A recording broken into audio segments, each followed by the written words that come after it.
What if Naruto's destiny wasn't just about becoming Hokage, but about building bonds far greater than anyone imagined? Juri, Anko, Kyuubi, Hana, and Tsunami, 5 powerful women who changed Naruto's life forever. This isn't the Naruto you know, this is the ultimate harem story. Chapter 1. Naruto Uzumaki was pissed. This was supposed to be a day of accomplishment for him, a day for celebration for him. Despite being paired up against an admittedly superior taijutsu user in the form of one Kiba Inuzuka, he had won and progressed into the Chunin finals.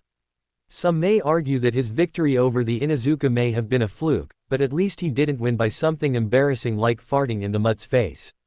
So what if he landed a lucky blow that knocked the mutt out? A victory was a victory nonetheless. However, any sense of pride or accomplishment had been sapped by his supposed sensei, when he met the masked man at the hospital, replacing it with anger, hatred and loathing instead. "Sorry Naruto," the silver-haired Jonin commented.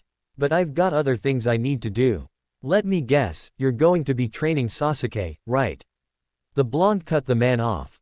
"Ma, don't complain." The masked man waved off the blonde's statement. "Sasuke's opponent is far more dangerous than yours. Your opponent won't kill you, Sasuke's will.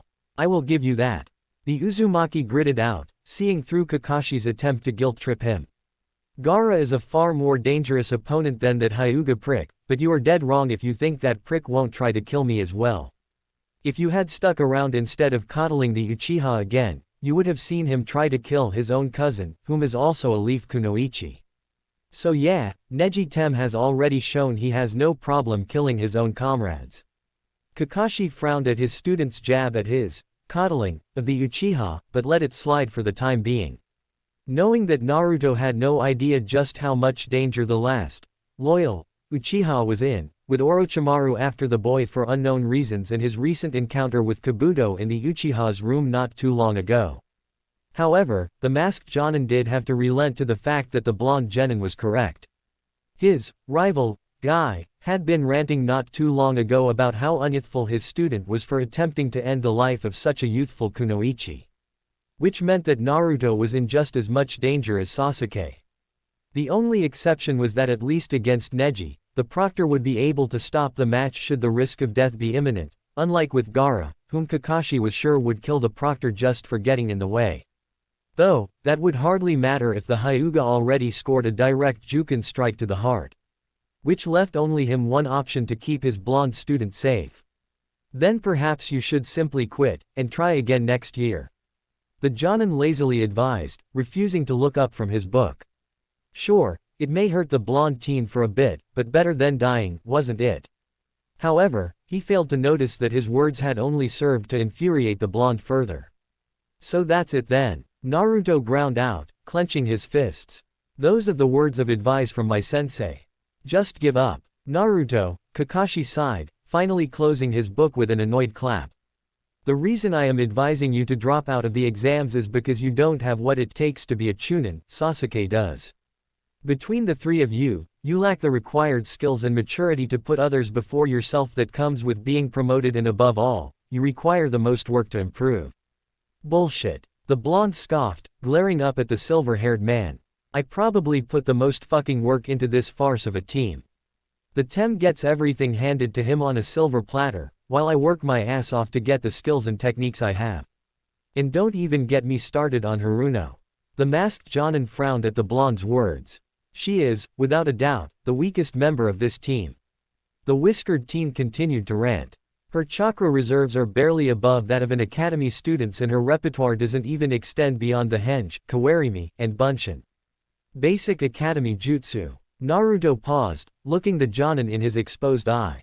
Ignoring the gathering crowd that was attracted by their disagreement and growing tension.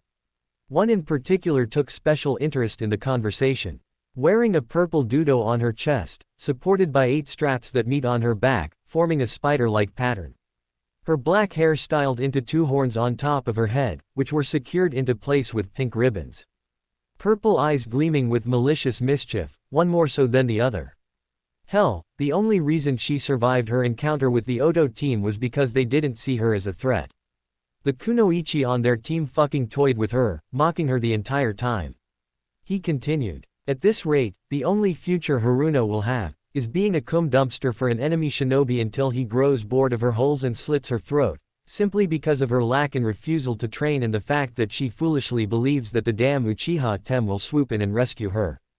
Kakashi couldn't help but grimace at the very bleak, and all too possible fate his blonde student described for the sole female of the team. And you say I don't have the maturity to put others before myself? Naruto challenged. Who is it that figured out the purpose behind your little bullshit bell test? Me. Who is it that switched places with Haruno, taking a poisoned stab wound to keep her and the client safe on our way to Nami no Kuni? Me. And who is it that saved your ass when you got caught in Zabuza's water prison?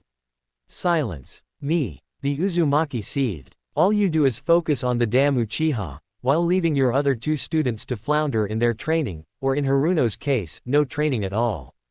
If all you wanted to do was train the damn bastard, you should have just taken him as an apprentice. Perhaps then, Haruno and I could have been placed under an actual competent sensei that would have taken the time to break Sakura out of her damn fangirl mentality and turn her into a proper kunoichi. Maybe under a competent sensei, I would have my flaws addressed and fixed. Now, Naruto. Kakashi began, shifting nervously under the stares of the spectators that had gathered, feeling a little embarrassed due to being called out like he was. It didn't help that some in the gathering crowd were some of his own colleagues and fellow Jonin sensei.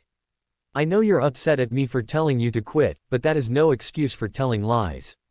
Fuck off, Hitaki. The blonde growled, turning on his heel to leave.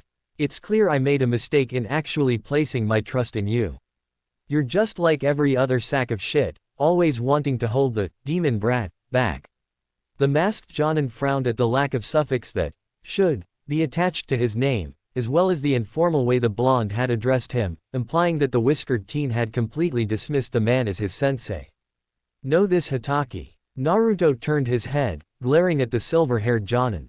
Not only will I not be dropping out of the finals, I will crush the Hyuga prick beneath my heel and your precious Uchiha as well, and regardless if I get promoted or not, I refuse to stay on this farce of a team. That's a promise. Not giving the now thoroughly embarrassed Jonin time to rebuke, Naruto stormed out of the hospital with a newly formed purpose. Not only was he going to knock the Hyuga bastard down a peg or two, he was also going to stick it to his failure of a sensei. So that is Kushina-sama's boy. The purple-eyed woman thought as she watched the teenage blonde depart, licking her lips in anticipation as she gripped a tattered and aged scroll in her right hand. Time to honor my promise. Training Ground 3. The sound of flesh colliding with hardened wood echoed across the training field as the teenage Jinchuriki unleashed his frustrations upon one of the 3 training posts. Frustrated because not only did his sensei, his father's last known surviving student, had simply brushed him off and told him to give up, but also because he allowed his carefully crafted mask to crack, giving his failure of a sensei a glimpse into the real Naruto, instead of the orange-wearing idiot that was always smiling. If he is half the shinobi he acts like he is, he should at least have his suspicions. A dark feminine voice reverberated within his mind, earning a slight chuckle from its blonde host. You and I both know that Hitaki has the Uchiha's cock so far down his throat, the only thing that bastard can see is pubic hair. The blonde teen mentally replied. I'm just pissed that I allowed him to get to me and allowed my mask to slip, Sifheim. It needs to come off eventually, hopefully sooner rather than later. The kitsune stated with a sagely tone. Otherwise, you will lose yourself in your mask. I had already planned to take off my mask after the exams. Naruto sighed as he landed another strike against the training post, creating a large crack in the wood. However, he stopped and cocked his head to the side a little, an annoyed expression forming on his face. And here, I thought you lot finally smartened up. Came the whiskered teen's annoyed remark as half a dozen individuals came out of the tree line. Consisting of 2 genin, 3 chunin and 1 lone civilian. Especially after the beating you received the last time you tried this shit. Yeah, well, we got a surprise this time. The ringleader of the ragtag group spoke up. And that snake whore isn't here to help you this time. Bitch is probably getting bent over in an alley somewhere by some desperate bastard. Another commented, earning a series of snickers from the group. Unfortunately, the blonde teen was well acquainted with this group of idiots. While there were no shortage of people within the village that hated him for what happened 16 years ago, the majority either kept their disdain to simple glares and hateful comments, or in the case of the few shop owners, taking a more unorthodox approach by simply refusing him entry or charging him a demon tax for his purchases. While a pain in the whiskered teen's ass, not really against the law the old man put in place. These 6, however, were a constant pain in his ass. They were the very few that actually had the stupidity to physically assault him for the supposed murders he committed on the day of his birth. Which had he group arrested on a number of occasions, heavily fined, and even demoted, not that that deterred them any. However, the ringleader of the group was right about one thing: he didn't have his best friend, Anko Mitarashi, to back him up this time. Then again, he wasn't an academy student anymore. With a grin of his own, he charged forward to meet the oncoming pack of idiots. Effortlessly ducking under a poorly telegraphed punch by one of the genin before bringing his own fist up to in a devastating uppercut, knocking the unfortunate genin off his feet, landing a few feet away in a heap. Disoriented but conscious, not wasting time, Naruto slid past the downed genin and drove his elbow deep into the solar plexus of one of the chunin that had moved in, knocking the wind out of the disgraced shinobi. "Don't just stand there," the ringleader shouted at the other 3. "Get the demon bastard." At the battle cry, the rest of the mob charged forward in an attempt to overwhelm the whiskered blonde. Pulling out various weapons to give themselves an even larger advantage over the demon brat as they charged towards him. "Guess I should even the odds." Naruto grinned as he formed his infamous cross seal and created 2 clones to pop into existence to meet the 4 idiots head-on in a 3 versus 4 scuffle. The real Naruto though was focusing on one particular genin, the one that had made the earlier comment about his best friend. A sinister grin spread across his face as he closed in on his target, a grin Anko would be proud of, as he caught the genin by the wrist as he was making a stabbing motion and gave it a hard twist, being rewarded with the sound of the unfortunate teen's arm snapping at the forearm. Without hesitation, Naruto gripped the now loosened kunai and drove it into his unfortunate victim's groin area, ripping the poor genin's testicles apart. For an added insult, Naruto channeled a little bit of Raiden chakra into the kunai, completely electrifying the teen's genitals. "Never," Naruto grinned as he looked into the pain-filled eyes of the genin. "Ever talk like that about my hubby Harem, understand?" Not even bothering waiting for a response, the whiskered teen pushed the prone genin to the ground and renewed his focus on his next victim, while he clones easily dispatched the lone civilian and remaining genin, leaving just a chunin left. Seeing their jobs done, the 2 clones dispersed themselves, leaving the original to finish this debacle off. "How the hell did you reach chunin rank?" Naruto inquired in a mocking tone as he stalked towards the lone member of the group. "Bribe the council for it. Suck them off. Because you guys are almost as weak as my failure of a teammate." However, the Uzumaki didn't get any further as an explosion of smoke erupted in front of him, blinding the blonde Jinchuriki for a split second. Which was all the time the chunin needed to launch a barrage of 6 kunai towards the whiskered teen. 1 sailed harmlessly past the blonde's head, while 4 burrowed themselves deep within his torso at random points, one of which came dangerously close to puncturing his lung. The last one, however, found its mark in the Uzumaki's right eye, prompting him to elicit a pain-filled scream as he collapsed to his knees holding his hand over his right eye socket, which still had the kunai sticking out of it. Blood running down his face. "You were supposed to wait for the signal, Tsubaki," the chunin stated, looking towards the newcomer. She was a woman of average height, roughly around 5'2", give or take an inch. Her dark eyes glaring at the blonde Jinchuriki as she approached the duo. Her long black hair braided down her back while jaw-length bangs framed her face. "Oh, shut it," Tsubaki snarled, her glare fixated on the blonde. "I got tired waiting for you dumb asses to finish playing around and this little shit needs to pay for what happened to my fiancé. Shit, forgot that this bastard was responsible for what happened to Mizuki-san."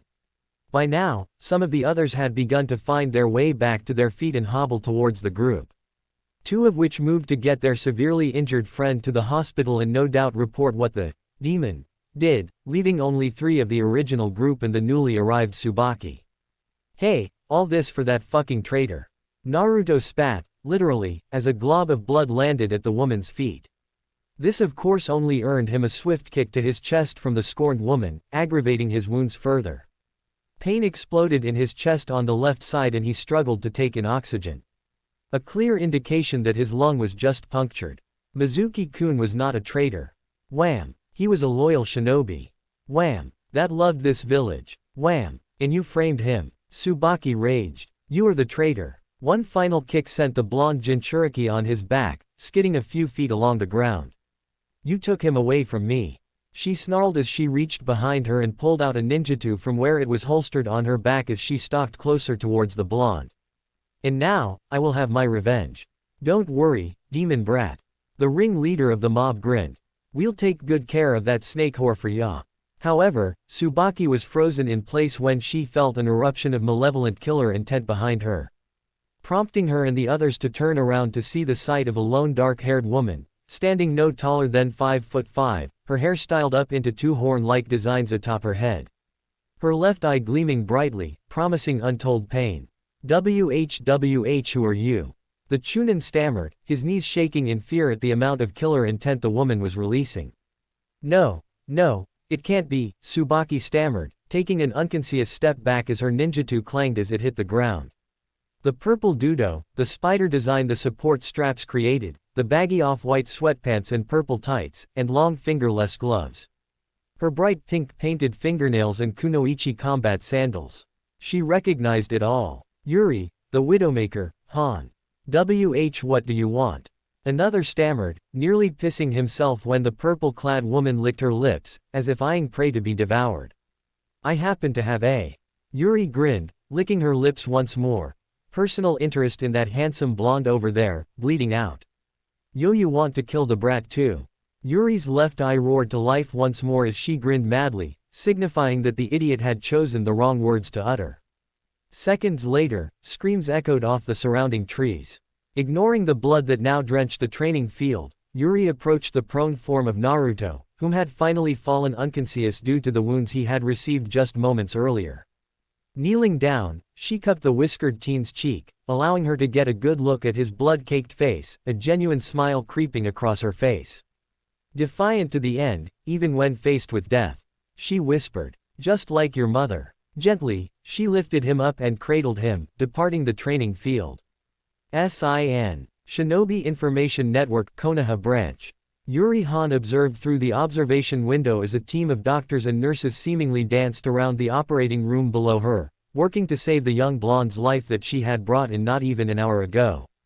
4 stab wounds across his torso, a punctured lung on his left side by one of the kunai that had been driven into his lung, multiple fractured ribs, a cracked sternum, and lastly, severe damage to his right eye, not unlike a similar injury Yuri herself had suffered years ago. Thus, having the Uzumaki teen have a feng shui engine implanted within the now empty socket. So that's him, a crimson-haired woman commented from her right. She was rather tall for a woman, standing at a solid 5'9" tall. Dressed in a uniquely designed gray battle suit that resembled an ordinary business suit, though 2 weapons lurked within the accompanying gloves and boots. The gloves concealing metal knuckles that could be electrically charged, that were capable of stunning and even electrocuting her victims at higher settings. While her boots were capable of granting her the ability to jump higher and further without the use of chakra. I am going to go have a chat with the old monkey. Yuri commented, ignoring the other woman's statement. And if he wakes up before you get back? The crimson-haired woman inquired, prompting Yuri to stop and turn her head slightly to look at the other woman. Then explain what had to be done and the functionality of the feng shui engine, Maya. The black-haired woman instructed, resuming her trek. I will be training him how to use it after he has healed up. Very well, the now identified Maya replied, before smirking slightly. Try not to destroy the old mont's office, if you can help it. No promises. Yuri grinned. Hokage's office. Hiruzen rubbed his temples, attempting to alleviate the oncoming headache. Not even an hour ago, a long-standing genin was brought into the hospital with severe damage to his groin area with reports that he was attacked by the demon. Which of course had prompted an outcry from those that were present within the hospital to hunt down and kill the demon, once and for all. It had taken a handful of minutes for his Anbu and Jonin to quell the potential mob from forming. However, one particular kunoichi had set off on her own to the reported training ground that the genin was brought from, forcing the old man to follow, mostly to prevent the aforementioned kunoichi from doing anything too reckless, with a small team of Anbu. Only to be met with a morbid sight.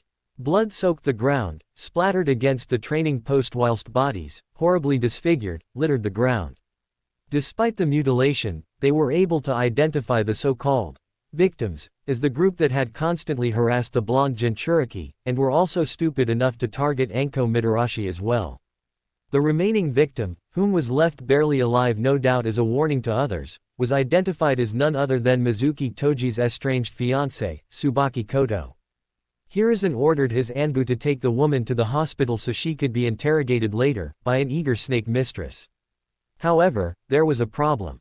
Naruto Uzumaki was missing, though his blood was identified at the training ground. Which led to the elder Mon's current situation. Due to the current mood of the snake mistress, Hiruzen had opted to have Ibiki take over the interrogation of Tsubaki, knowing that even after getting the required information, Anko would have continued her interrogation of the woman.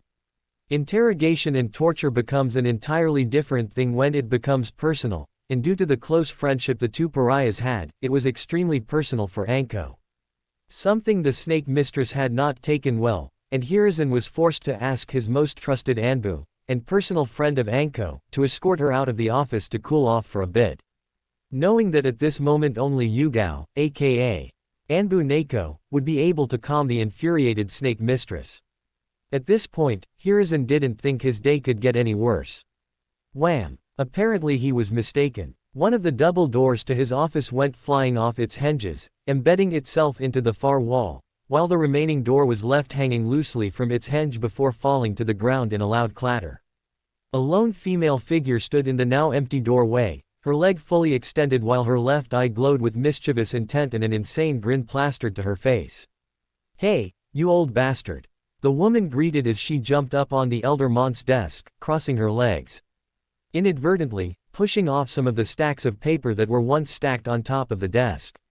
Much to Hiruzen's dismay, Yuri Han, the elder village leader greeted stiffly, slightly miffed at the woman's lack of respect.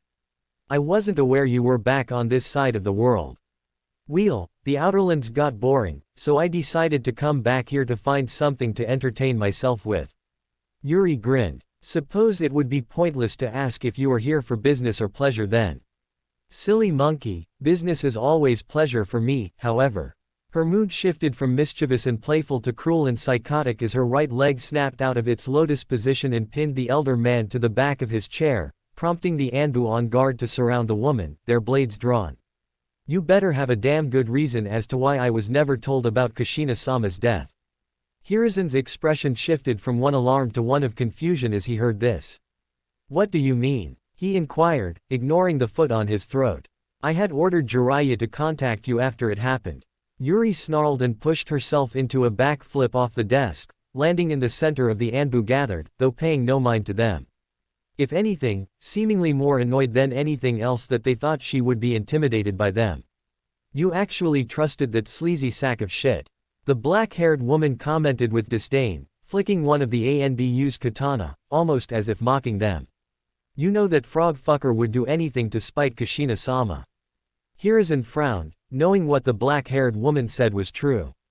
Jiraiya did have a rather unhealthy grudge against the now-deceased woman. Especially since Kushina had hidden highly advanced Uzumaki seals around the bathhouse that prevented his perverted student from spying on unknowing women, instead, trapping the man in a multi-layered genjutsu. Resulting in the pervert only seeing naked old men, sometimes engaging in sexual acts with one another, regardless of which side of the bathhouse he was on.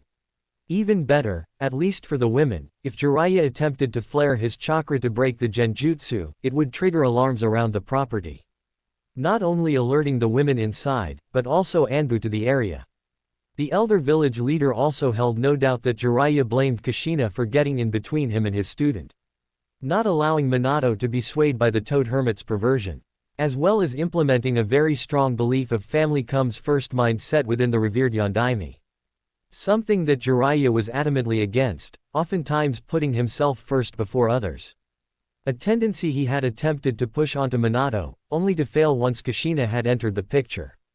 Looking to his Anbu, he gave a subtle signal for them to return to their posts. Knowing that if the woman wanted to, she could easily lay waste to them in mere seconds. Hesitantly, they retreated back to their hiding spots, eyeing the woman carefully. I suspect that is not the only reason as to why you have returned. Hiruzen ventured, knowing well the woman before him wouldn't waste her time sticking around for something so trifling. No, if that were the case, she wouldn't waste time with words. She would have simply kicked the door in like she had done earlier, and beat the ever-living crap out of him and leave. Wordlessly, Yuri produced the tattered scroll and presented it to the old man. This is. The elder man stammered as he looked upon the scroll, seeing that it bared the Uzumaki crest. A marriage contract. Yuri grinned, licking her lips excitedly. Between myself and Kushina-sama's son, Naruto Koi. Of course Kushina-chan would set up something like this. Hiruzen muttered, knowing the woman was very insistent that she was going to have a son when she was pregnant, and would even go as far as to draw up marriage contracts to ensure she had grandchildren. Unfortunately, I am currently have my Anbu searching for Naruto-kun myself. It appears he was involved in an altercation of sorts at Training Ground 3. Yuri grinned, prompting the elder man to turn his full gaze to her. Oh, don't look so surprised, old monkey, surely you had your suspicions already. Hiruzen frowned at this. In truth, he did suspect that the woman had something to do with the massacre that was discovered in the training field when she had literally kicked in his doors, especially considering the relationship the woman had with Kushina. Where is he? The Hokage asked, looking to the black-haired woman. Since his blood was found at the scene, I can only assume you took him somewhere else. By now, he should be out of the operating room and recovering at the Sin headquarters. The purple-eyed woman replied. Bastard did a number on him before I arrived, no doubt thanks to that Jonin bitch. I am surprised you left her alive. Hiruzen commented. Where the hell was Kakashi? Ha, that bastard. Yuri cackled. Cyclops ditched Naruto Koi at the hospital, even told him to drop out of the finals so he could focus on the Uchiha brat. The elder village leader frowned upon hearing this. Kakashi had practically begged him to put Naruto in his team. Originally, Hiruzen had thought that the man wanted to honor his sensei and train Minato's son, though it would appear the silver-haired Jonin either had other intentions or his emotions clouded his judgment. Hiruzen decided after this meeting was concluded, he would personally review all of Team 7's mission reports and look for any inconsistencies, no matter how small. Not sure what everyone sees in that arrogant brat. Yuri continued with an uncaring shrug. Kid acts like everyone should simply roll over and bow to him, simply because of a damn name. After the Uchiha massacre, many felt sympathetic for the boy and began to pamper him constantly. Hiruzen sighed. Whatever, kid can choke on a cock for all I care. She waved her hand dismissively. Anyways, just to let you know, I will be taking Naruto Koi as my official apprentice and will taking over his training. Hiruzen mulled it over in his head for a handful of seconds, though in reality, there really only was one option. If Yuri wanted to, she could have easily taken Naruto and left the village. Not that he would object, the blonde teen deserved a chance at happiness just like anyone else. However, not only would the village lose its Jinchuriki, which for all intent and purpose was a deterrent for war, he would also lose an extremely skilled kunoichi and last loyal snake summoner in Konoha in the form of Anko Mitarashi, whom would no doubt depart after her whiskered friend. Sometimes, the elder village leader wondered if the two were just friends or something more with how loyal they were to one another. I see no problem with that. The elder man replied as he brought out a blank scroll from his desk drawer to make it official. Since Hitaki has failed in his duty as the boy's sensei. However, Naruto-kun will have to remain a registered Konoha shinobi, to avoid any unwanted headaches in the future. Meh, I suppose I could hang around for a little while. The purple-eyed woman shrugged, reading over the scroll the old man had just given her. Who is Anko Mitarashi? She is someone extremely precious to Naruto-kun. Hiruzen answered, pulling out his tobacco pipe and filling it. The two of them have been friends for years now. I have no doubt that once she learns of you taking Naruto-kun under your tutelage, she won't be far behind. Which leads me to our next topic, Naruto-kun's heritage. More precisely, him being the last of his clan. You plan to put him in the village's Clan Restoration Act. Yuri commented with a slight smirk. Kushina-sama mentioned the likelihood of Naruto Koi being put in it, and she only had one demand. And what would that be? No fangirls, no shy wallflowers and absolutely no gold diggers. The purple-eyed woman stated with a feral-like grin. And I will personally test any potential bride. Naruto Koi will need women that can stand beside him, not behind him. Very well then. The Hokage stated with a smile, knowing that things were finally going to start looking up for his surrogate grandson.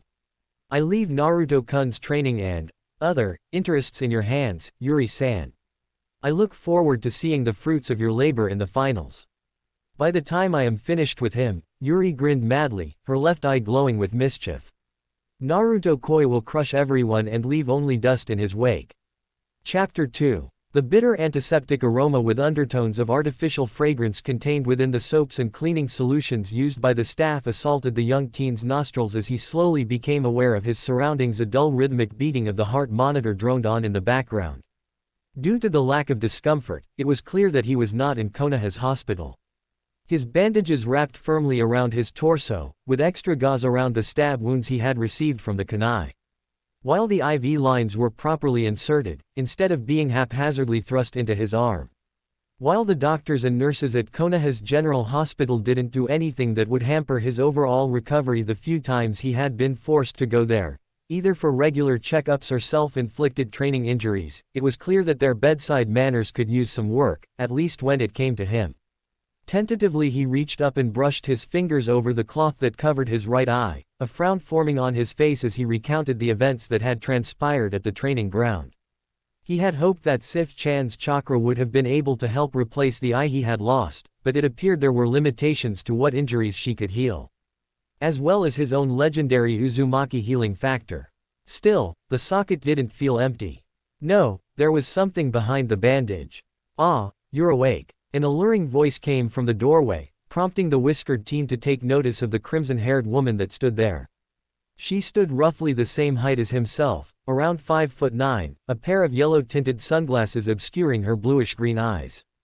Most notable, aside from her vibrant crimson hair that cascaded down to her knees in a tight braid, was the gray skin-tight catsuit with black trimmings she wore that enhanced her feminine curves, accompanied by a black choker around her neck. The zipper down far enough to give him a rather generous view of her impressive cleavage. Draped over the catsuit was a simple white lab coat. "With the injuries you had, I had expected you to be out for the remainder of the day." The woman continued as she entered the room. Not many can bounce back from multiple fractures, a punctured lung, and severe ocular trauma. Though, then again, not many have that legendary Uzumaki healing factor, nor are they the current Jinchuriki of the Kyuubi no Kitsune. Hearing this, Naruto visibly stiffened. Though he tried to rationalize how she would have access to such information, while not exactly a well-kept secret within the village, if he was even in Konoha anymore, it was one not openly talked about. For now, he simply marked it up to her having access to his medical file. "You may relax, Uzumaki-san," the woman stated, offering a friendly smile. "Name's Maya C. Viper, and it was my boss that was the one who brought you here." "Your boss?" Naruto inquired as he took a look around the room he was in. "And just where is here, exactly?" "In reverse, you are in the SIN. Headquarters, acronym for Shinobi Intelligence Network, within Konoha," Maya explained. "As for who my boss is, you'll be unfortunate enough to meet her as soon as she returns. She left to go talk to your Hokage about something. However, I have been instructed to go over the fundamentals of the feng shui engine that has replaced your right eye." "The what?" was Naruto's intelligence response. "The feng shui engine," the crimson-haired woman repeated with a slight sigh as she hated repeating herself. Though, she would let it slide as the whiskered teen was not familiar with such technology. As such, she would no doubt have to repeat various things. Is a miniaturized version of our Tanden engine. Its purpose is to enhance your fighting potential by emitting very powerful chakra, sometimes called ki, due to how dense and potent it is. Naruto stared at her for a moment, as his mind tried to process what he had been told. While he didn't know exactly whatever a Tanden engine was, but it did sound like a powerful piece of technology. And now he had something similar to it implanted where his right eye once was. "I am curious to see how yours will react in combat," Maya commented, a thoughtful expression on her face. "I have seen it in action before from Yuri, and it was truly impressive. I wonder how the Kyuubi's own chakra will affect it." Yuri Han, my boss and the current head of SIN, Maya explained, also known as the Widowmaker, due to her penchant for killing her enemies brutally. And she was the one who brought me in. Naruto stated, remembering the woman had said that her boss brought him in, shortly after the woman had entered the room he currently resided in. That is correct, she nodded. Once you are healed up enough, she will not only be training you for the Chunin finals, but also how to properly utilize your new upgrade. This had caught the young Uzumaki by surprise, as he had half expected to rely on himself and Sif-chan for his training for the month. Not that he didn't have options, he knew Anko would have helped him during her free time when she wasn't busy in the torture and interrogation building, though with knowledge of Orochimaru infiltrating the village, she would no doubt be very busy the next few weeks. If not longer. However, that did remind him that he needed to have a serious talk with the snake mistress for the stunt she attempted to pull in the Forest of Death, having overheard what had happened from a loose-lipped Anbu member that was in the hospital earlier. Anything else you can tell me about her? Naruto asked, earning a mischievous grin from the redhead. Only that she was close to Kushina, the evil Uzumaki, your mother. Elsewhere in the village, an irate young woman aggressively pushed her way through the crowd of civilians that swarmed the main street that led into the village, earning herself mutterings of irritation of those she had jostled. Not that she cared, she wasn't in the mood to deal with anyone's shit right now. Shinobi or civilian, her loss in the preliminaries didn't just sting, it burned within her like a raging inferno. Not necessarily the loss in itself, a loss she could handle. After all, defeat is how one learns of their weaknesses and how to correct them and grow. Loss is natural. No, what infuriated her was who she had been forced to lose to. Sakura Haruno. The bubble-gum-haired girl was a civilian, with her head filled with stories of knights in shining armor rescuing their princesses, masquerading as a kunoichi. It was an insult to true kunoichi everywhere. Now granted, she was little better, but at least she had the excuse that she was hiding behind a mask to conceal her true potential, under her parents' insistence. While she could understand where her father was coming from, not wanting his little princess to attract too much unwanted attention. Understandable, given the Mont's position, but Inoichi should have eased off the insistence once she became a genin and allow her mask to slowly fall off. But no, the Yamanaka clan head had stood firm in his stance to not reveal her skills until the time was right. Though Ino was beginning to doubt her father would ever decide when it would be the right time. Instead, preferring his little princess to stay in the back where it was safe, and let her teammates and sensei put themselves at risk while she offered support. If daddy was so insistent on me being safe, why did he allow me to enroll in the academy in the first place, knowing full well what being a kunoichi entailed? Ino mentally ranted. PFF'd, clan pride in being an overly protective father, like oil and water. Her mother on the other hand was a completely different story. At the time when the woman had suggested she pursue the lone Uchiha survivor, Ino had thought it was the perfect addition to her mask. Blend in with the masses and not stand out, the perfect live training exercise for an aspiring kunoichi. And so, she had mixed in with the other fangirls and played her part perfectly. Perhaps too perfectly. Not only was she forced to push away the boy she actually did have a crush on in order to keep up her visage, and her one-time childhood friend, Sakura, had broken off their friendship. All for the damn Uchiha. Ino began doubting her mother's intentions when the young blonde was easing her father into the idea of her having a boyfriend by mentioning that she was interested in another boy in her class, not mentioning exactly who the boy could be, only alluding that it wasn't the Uchiha. While Inoichi was relieved to learn that his daughter wasn't only focusing on just the Uchiha, her mother on the other hand was an entirely different matter.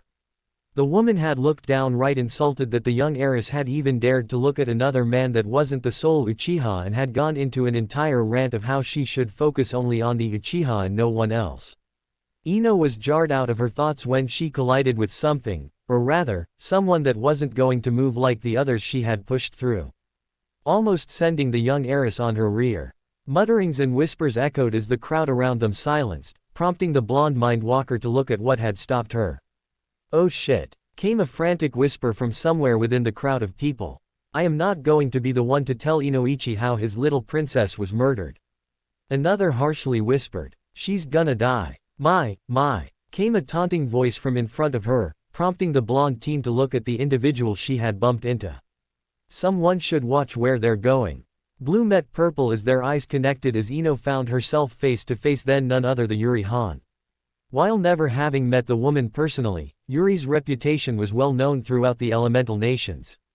Most notable were her ventures into the Outerlands, uncharted lands outside the veil that surrounded the elemental nations, and stories of her conquests, spread by those that had either witnessed or survived their encounter with the Widowmaker. Yuri Han, Ino acknowledged, trying not to show the fear she felt swelling up inside of her. It's rude, not excuse yourself after bumping into someone. Yuri chastised the young blonde in a sarcastic manner. Didn't your parents ever teach you manners? The same could be said for you. Ino retorted, not breaking eye contact with the woman, earning a series of gasps from the crowd that was silently watching them. All the while, ignoring her instinct screaming at her to flee. Her pride had been battered, bruised, beaten, and left in an alleyway stripped of its dignity. If standing her ground before, arguably, one of the most dangerous women in the known world didn't uplift her in the eyes of her peers, then nothing would. Silence hung in the air between the two until Yuri threw her head back and began cackling with glee, causing those that had gathered around the two to scurry back, hopefully out of the line of fire. The sudden laughter prompted the young mind-walker to tense her muscles, preparing to defend herself should the need arise. Though she wasn't delusional, she knew that if Yuri decided to attack she would only be able to last no more than 3 seconds. 5 seconds if the woman decided to play with her. Ha ha. Yuri laughed, turning her attention back to Ino, licking her lips.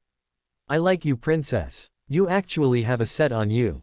Ino stood there, confusion written all over her face. Unlike all these pathetic bitches that piss themselves just at the sight of me, you actually had the tits to stand up and look me in the eye and challenge me. I love it. The black-haired woman cackled before it died down and she sauntered over to where Ino stood, draping an arm around the blonde's neck, bringing her in rather close. To the point their cheeks were almost touching, making Ino feel slightly uncomfortable. So, are you going to give me shit about my match during the preliminaries like everyone else? Ino groused, figuring she may as well get it over with. Didn't see it and don't care. Yuri shrugged. Ino didn't know if she should feel relieved by the fact that the woman didn't see her match against Sakura, or insulted by the fact that the woman so casually dismissed it. You see, I am looking for a woman by the name of Anko Midarashi. The purple-eyed eccentric woman explained.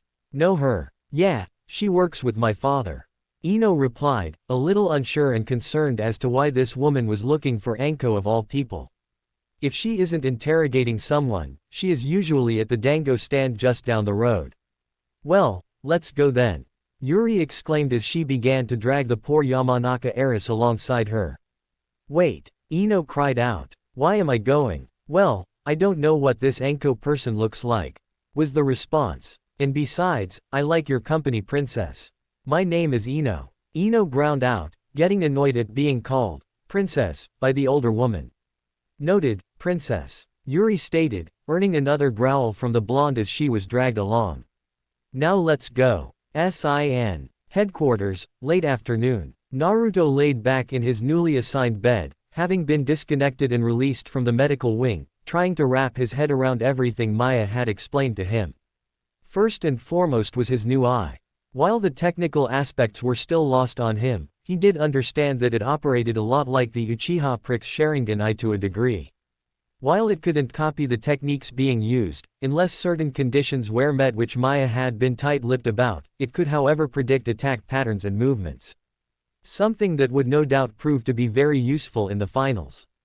Though he still had no idea what the red-haired woman meant about the eye increasing his fighting potential. Originally, the whiskered teen thought that she was talking about its utilities on the battlefield, but Maya had stressed that they were two completely different things, reassuring him that Yuri will instruct him on how to utilize it when she returns. Of course, with a reminder that there would be no training until he was full healed, which knowing him wouldn't take more than a day or two, despite the severity of some of his wounds. Another thing that Maya had conversed with him about, regarding his newly implanted eye, was its appearance. Due to it being an implant that was cybernetic in nature, it could have its appearance altered to look like his normal eye color, or change its appearance entirely. Currently, the Uzumaki was considering if he wanted it to look like his normal eye so as not to attract attention, or if he should say, fuck it, and have it take the appearance of something shocking and horrifying to intimidate those around him. However, what occupied his mind the most was this Yuri Han.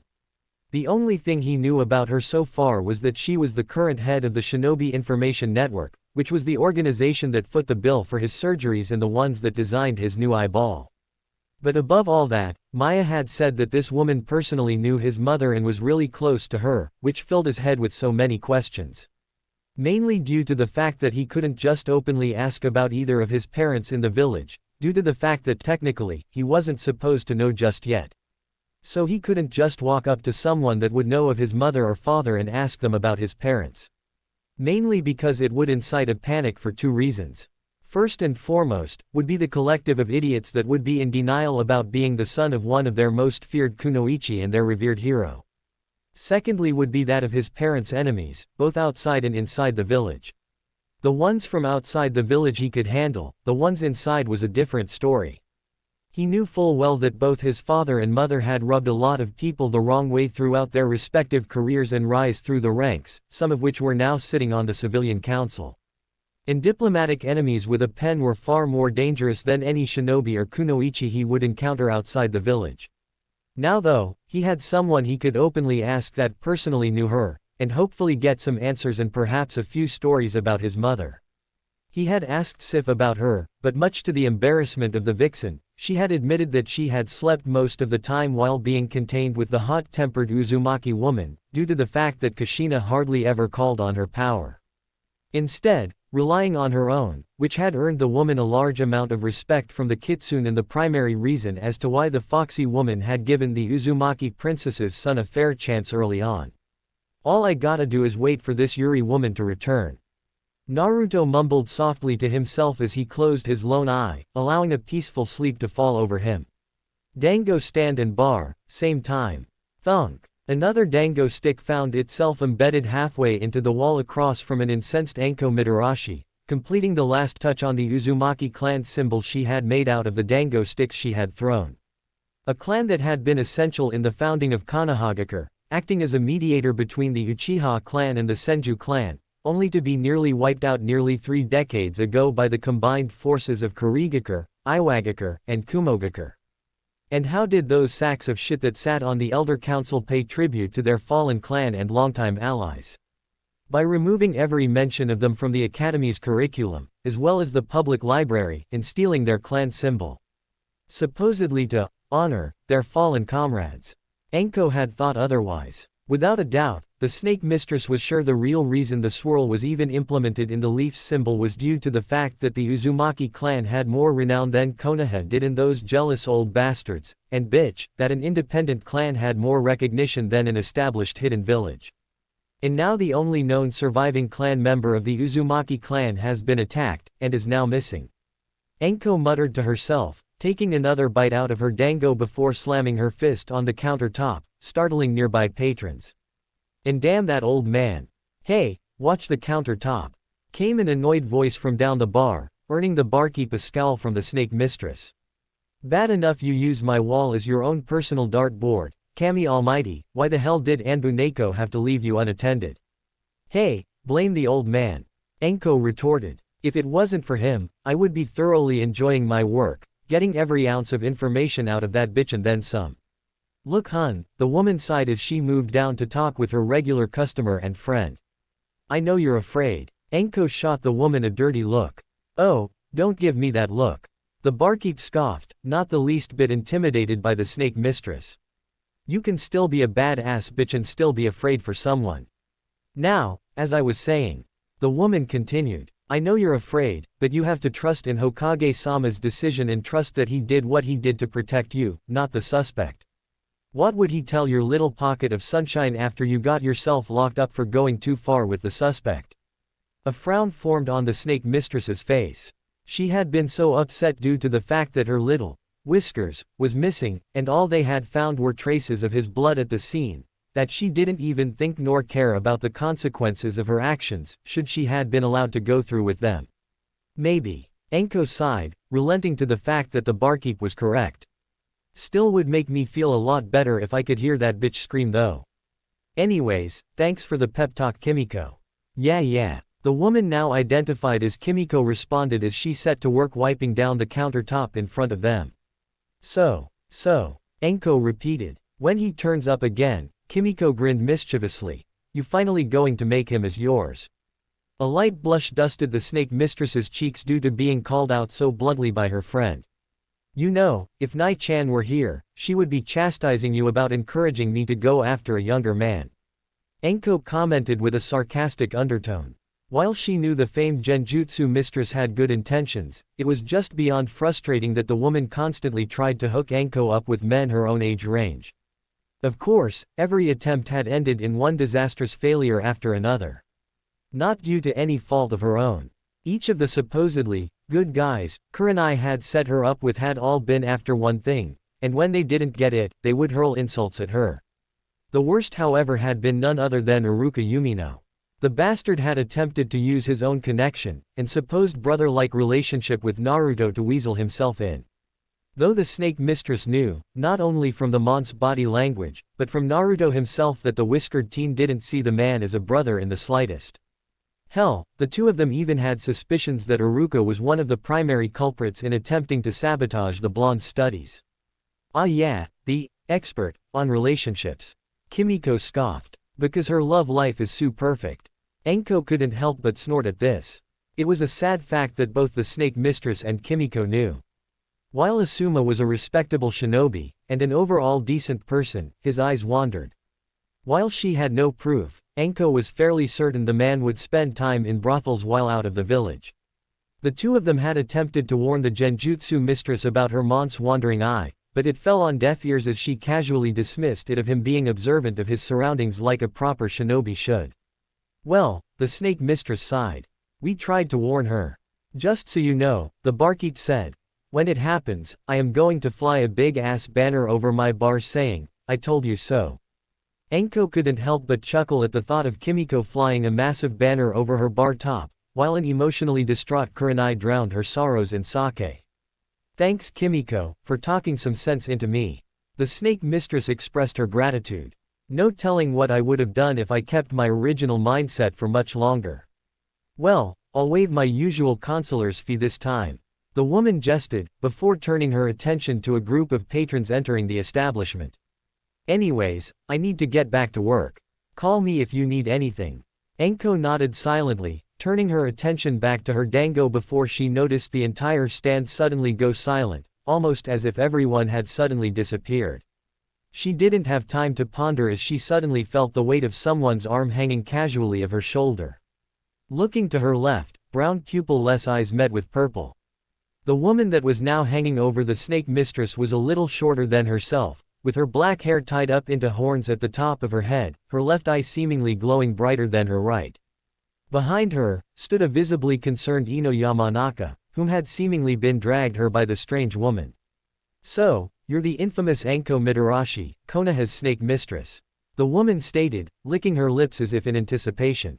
I hear that you're really, close to my fiancé. Listen lady, I don't know who the hell your fiancé is, but I can promise you I am not close to him. Hell, there is only one guy the first I'm interested in and as far as I know, he's still single.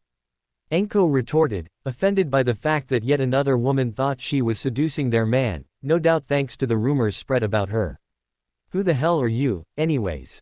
Name's Yuri Han. The black-haired woman grinned before bringing the unfortunate Yamanaka in close with her other arm. I trust you already know Princess here. Ino, the snake mistress looked at the blonde teen in concern. You alright? Not the worst thing that's happened to me today. The mind walker sighed, having since resigned herself to her fate of being a tag-along to one Yuri Han. Hey barkeep, rounds are the three of us. Yuri called out, getting the tender's attention as she placed a rather generous sum of money on the countertop. This is going to be a long night. Ino sighed, as a bottle of warm sake was placed in front her. Not wanting to insult her companion whom had already paid for multiple rounds for the three of them, the young teen took the bottle and took a long drink from it. Taking note that the taste was agreeable to her, surprisingly. So, what's this about? Anko inquired. You accuse me of being close to your fiancé, and then buy us a round of drinks. Without saying a word, Yuri produced a single scroll and handed it to the purple-haired woman to read. Upon seeing a familiar clan symbol on the scroll, Anko's stomach plummeted. Cautiously, she unrolled the paper and read over the contents. A look of confusion marring her face. This is. Yup. Yuri cut off the snake mistress. We have some things to talk about. Sin. Headquarters, evening. Light breathing could be heard in the darkened room as two feminine figures stumbled through the doorway of the room, surprisingly not waking the lone occupant in the bed. Both women clearly intoxicated, as they tried to stifle their giggling as they approached the rather spacious bed. As quietly as they could in the drunken state, the two removed their clothing and slowly crawled under the blankets with their unsuspecting victim. The only response the whiskered teen had as two warm bodies pressed against him was a small groan in satisfaction. Without a doubt, the next morning was going to be interesting for Naruto Uzumaki. Chapter 3. Hokage's office, 1 week later. Hiruzen let out a tired sigh as he read over one of the countless mission scrolls that were now stacked upon his large desk, separated in two separate piles. All of which pertained to the missions completed by Team 7. On one side, were the reports given to him by Kakashi Hatake. The other, client testimonies of how the team performed their given tasks, with Anbu Neko, encouraging all the clients to be unbiased in their assessments. Needless to say, Hiruzen was deeply disappointed in Hatake. It was evident upon comparing the two reports of the team's earlier missions, that the masked Jonin downplayed the teenage Uzumaki's contribution towards the mission while elevating, and in some cases, exaggerating the Uchiha's own work ethic. The particular mission scroll from one of the few clients that didn't need any coercion from Neko had gone into detail as to how the Uchiha had nearly destroyed his garden, due to Sasuke's inability to tell the difference between crop and weed. While the Uzumaki worked diligently to repair the damages the Uchiha had caused. A stark contrast to Kakashi's own report that blamed Naruto for the damage, and had even gone as far as to dock the Genin's cut of the mission payout. Something that Hiruzen would notice would become a reoccurring theme with each and every mission scroll, much to the elder Mont's regret as he allowed it to happen, trusting his shinobi to be truthful in their reports. Each and every scroll, it was the same thing. The Uchiha would do something to upset the client, Naruto would repair the damage his teammate did, and Kakashi would report the mission's completion while chastising Naruto, and heaping praise upon the Uchiha before docking Naruto's cut of the payout. Seems I will need to reimburse Naruto-kun for his wrongful pay cuts. Hiruzen sighed, setting down the latest mission scroll in its designated pile. And it looks like I will need to have a long discussion with Hatake about his actions and blatant favoritism. The elder village leader then picked a large scroll that held the testimonies of Tsunami, Tsunami, and the rest of the villagers that resided within Nami no Kuni. Mentally preparing himself for what was to come. He already knew Kakashi's version of how Naruto disobeyed direct orders, endangering the mission, and risking his teammates, namely Sasuke's, lives. As expected, the client's report heavily differed from the report Kakashi had given. Tsunami had praised the blonde for putting himself in harm's way to protect not only the super bridge builder, but also his teammate, Sakura, when one of the demon brothers had gotten away from Sasuke and charged towards the two. Naruto, with his quick thinking, had replaced himself with Sakura and took a puncture wound to the palm of his hand from the spiked gauntlet that had been laced with poison. Before knocking out his assailant. Tsuna's report then recounted the events during the team's first encounter with Zabuza, and how Kakashi had gotten himself captured by Zabuza, something the masked Jonin had seemingly forgot to include in his own report, and how once again, albeit with a little help from the Uchiha, Naruto had devised an ingenuous plan to free the silver-haired Jonin from the water prison Zabuza had the man trapped in. The next part of the scroll depicted the team's time spent at the bridge builder's home, clearly written by the Mont's daughter, Tsunami. The young woman wrote that during the team's stay at their home, Kakashi would be apathetic to their hospitality, while both Sakura and Sasuke would be downright rude to their hostess, the latter making demands when something wasn't to his liking. Lastly, there was Naruto. The only one on the team that went out of his way to thank Tsunami for her time and effort, and even helped the young widow around the house. Hiruzen couldn't help but grin to himself. With the way the young woman was writing about the whiskered teenager, one might think she developed a crush on the lad. She also began to recount how Kakashi would train his students, giving both Naruto and Sakura some mundane exercise, while he would disappear with the Uchiha for hours at a time. Of course, Sakura would only do the bare minimum of her assigned training before taking off to stalk her crush or to lounge on the futon and daydream. Meanwhile, Naruto would continue training well into the evening hours when he would come into shower. Is that dried blood? Hiruzen mused as he peered at the brownish-red droplets that stained the scroll. His aging mind quickly putting the pieces together, as it became evident that Tsunami was fantasizing about something she wanted to do, or perhaps, already did with the whiskered teen. The last half of the scroll depicted what had transpired both at the home of the bridge builder and the Battle of the Bridge, clearly written by both father and daughter. The first few paragraphs went into detail how Kakashi and the other two and left with her father, leaving Naruto behind. Which she was thankful for, as shortly afterwards a pair of Gato's lackeys had shown up to kidnap the young woman and kill her son. The report from the young woman went on to regale how Naruto had swooped in, saved her son and rescued her in the process, eliminating both would-be kidnappers and securing them before creating half a dozen shadow clones to watch over her, then leaving towards the bridge to aid his team. The next part was clearly written by Tazuna, as the bridge builder went on to explain how despite their best efforts, the outlook was grim for both Kakashi and Sasuke as both Zabuza and his accomplice, a young teenage boy by the name of Haku, were backing the two Konoha shinobi into a corner. Without a doubt in the bridge builder's mind, Naruto's arrival was the turning point of the Battle of the Bridge, as it was dubbed. According to the elder bridge builder, Naruto had managed to distract Haku long enough for the Uchiha to escape the dome of ice mirrors the rogue shinobi had trapped him in with a clever use of shadow clones and distractions. It was unfortunate that neither Haku nor Zabuza survived the battle, Haku having taken a lightning jutsu to the chest courtesy of Kakashi to save his father figure, while Zabuza massacred Gato and his army of thugs in his final breath. Hiruzen was positive that the teenage Uzumaki would have been able to talk the two into joining Konoha with his patented, talk no jutsu. Having read over all of these reports, I am glad I agreed to let Yuri take him as her apprentice. Hiruzen thought to himself as he tossed the scroll onto the ever-growing pile of mission scrolls. Though I feel a great swell of pity for the boy, and anyone who will be unfortunate enough to face him once she is done with him. A knock at the freshly repaired door broke him from his musings. Enter, he called out. Upon the invitation, both Ibiki and Anko entered the room. Over the past week, Hiruzen had noticed that the snake mistress had been in better spirits, almost giddy at times. Enough so, that the elder village leader deemed her safe enough to sit in on the interrogation of Tsubaki as it was conducted by Ibiki. Here is my report, Hokage-sama.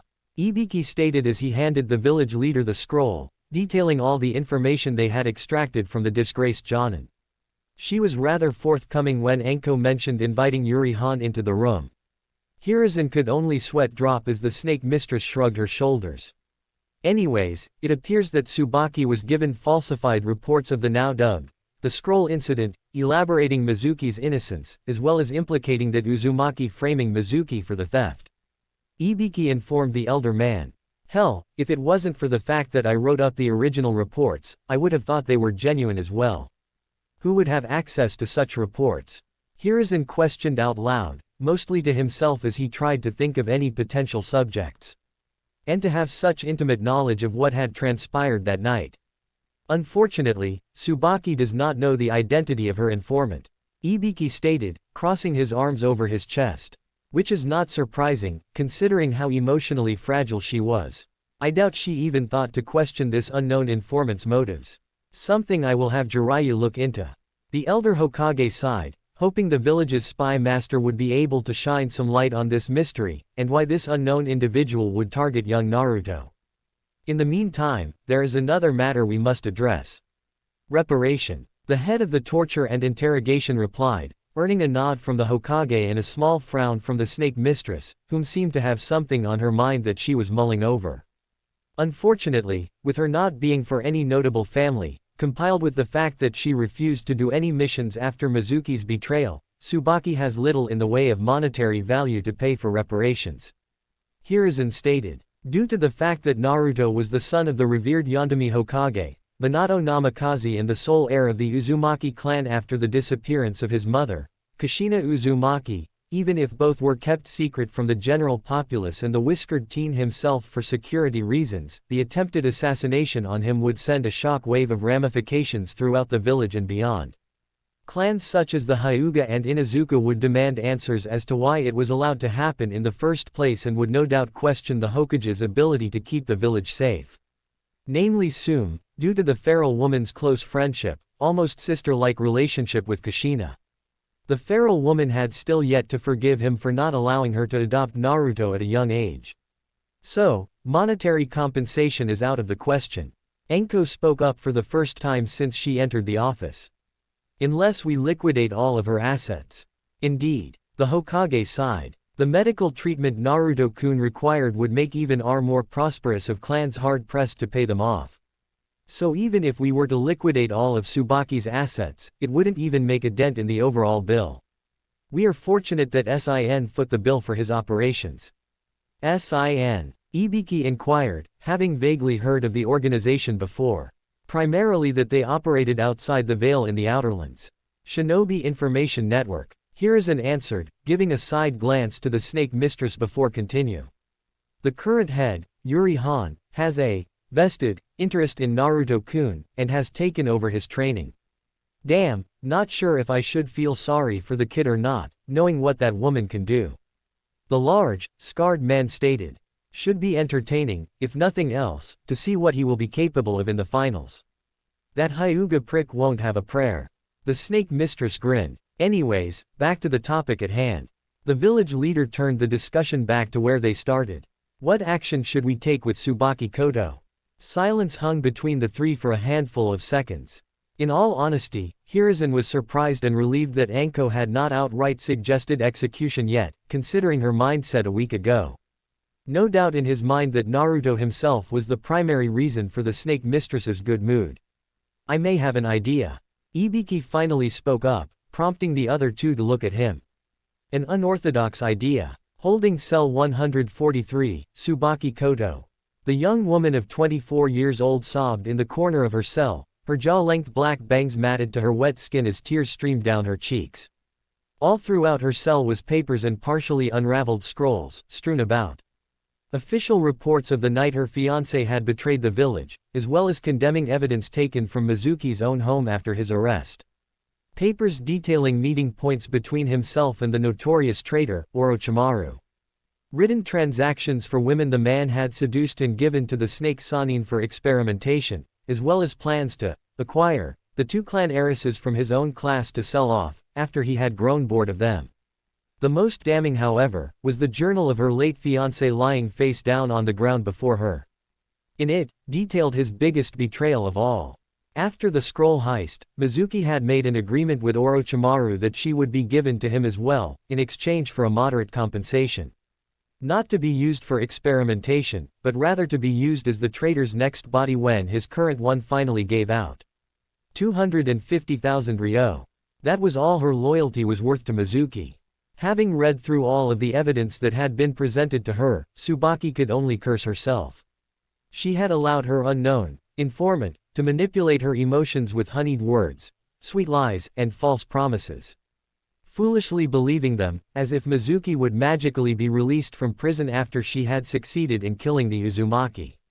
And now my foolishness has led me to my death. She mentally lamented. To attack a fellow comrade carried its own severe consequences, but to attack the village's primary war deterrent practically guaranteed her execution. While the fools she had agreed to help in their attack on the Uzumaki teen had believed she wanted to kill him due to some misguided notion that he was the Kyuubi incarnated, she wasn't that narrow-minded. She knew full well the difference between the prisoner and the warden. No, her sole purpose in targeting the whiskered teen was to avenge her, wrongfully, imprisoned fiancé. Tsubaki was brought out of her self-loathing by a loud clanging sound as the door to her cell opened, revealing a cat-masked Anbu with long flowing purple behind the feminine figure. Tsubaki Kato, the cat-masked Anbu stated in a neutral tone. You are to accompany me. Didn't take the old man long to sign off on my execution. The black-haired woman sighed, seeing little point in addressing the village leader by his title.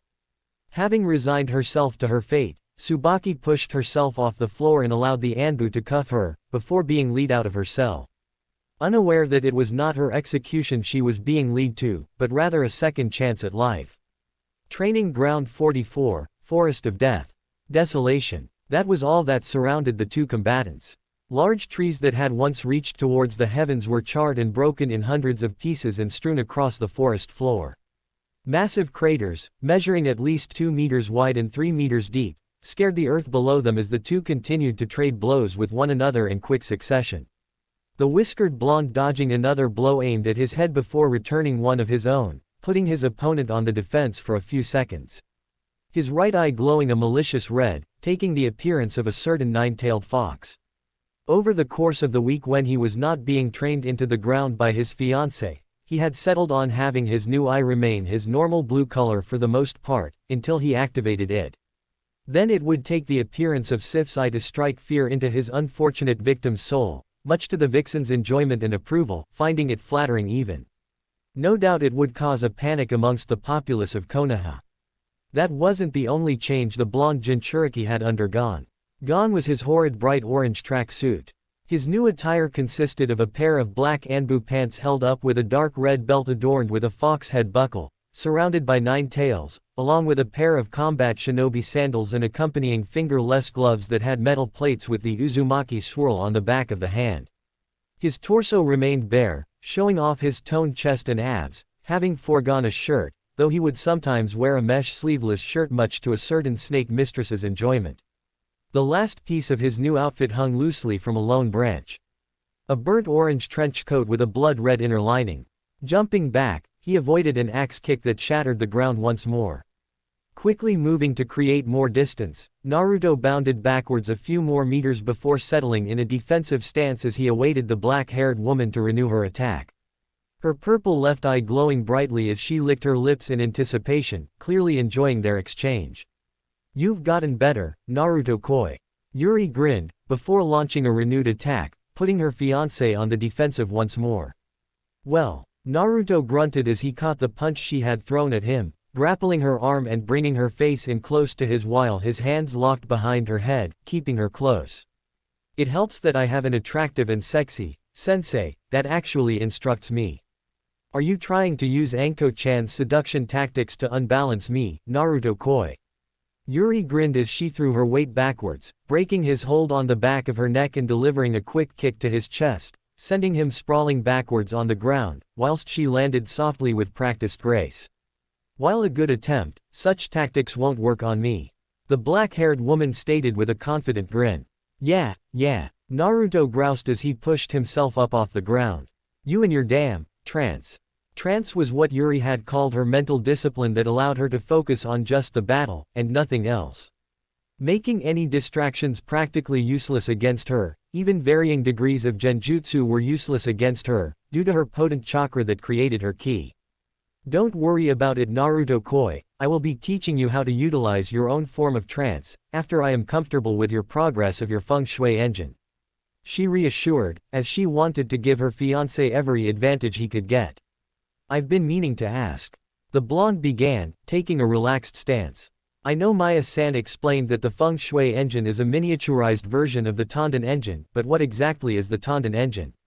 "You'll have to ask Maya for the scientific details." Yuri waved off the techno-jargon before giving a simplistic explanation.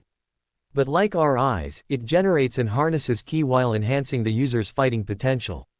What sets it apart is the sheer power it emits, and that unlike our eyes, it doesn't need to meet any special conditions to mimic techniques used against it, since it can assimilate any DNA material from its opponent, and store for later use." Naruto was silent as he thought over the information his fiancé had given him about the device. With the way it described, it was like the Sharingan only multiplied by 1,000. The fact that all it needed was a bit of blood to copy any technique meant that it didn't even need to see the technique used. And with blood being very easy to come by on the battlefield, there was no limit to how many techniques the Tanden engine could copy. However, only one was ever made. Yuri continued, breaking the blonde from his musing. "What happened to it? The person who designed it had it implanted within her own body." The purple-eyed woman grinned.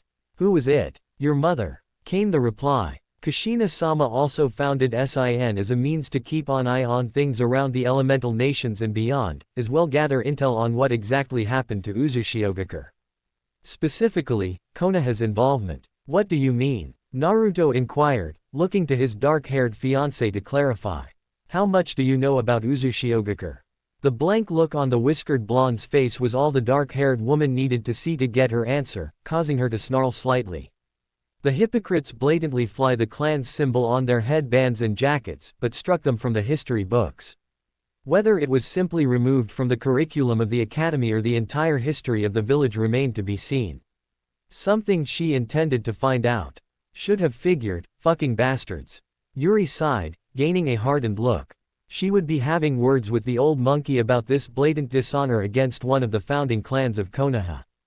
Deciding it would be best to give Naruto a short rundown of what she knew, she relaxed in a lotus position on the ground, prompting the blonde teen to do the same. Anyways, nearly 30 years ago your mother's homeland Uzushiogakure, which was located in Uzu no Kuni, was invaded and razed by the combined forces of Iwagakure, Kumogakure, and Kurigakure, as well as half a dozen small villages. She began. Thing is, that should have been impossible. Hearing this, Naruto adopted a confused expression. Uzu by definition was an impenetrable fortress. Whirlpools enhanced by chakra that naturally flowed from the village created a natural defense surrounding the island. Only an Uzumaki would know how to navigate through the whirlpools to reach the island, and that secret was only shared with their most trusted ally and village they helped found, Konoha.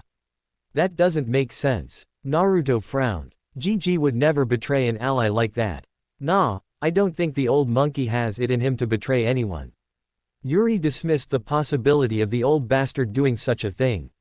If anything, the old monkey's forgiving nature had been the source of at least two of Konoha's major problems, and a few minor ones.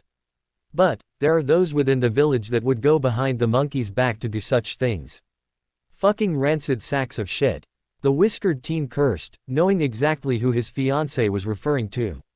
The three old bags of bones that sat on the elder council, two of which were cemented in the old ways, having a firm belief that only those naturally born within the village deserved recognition.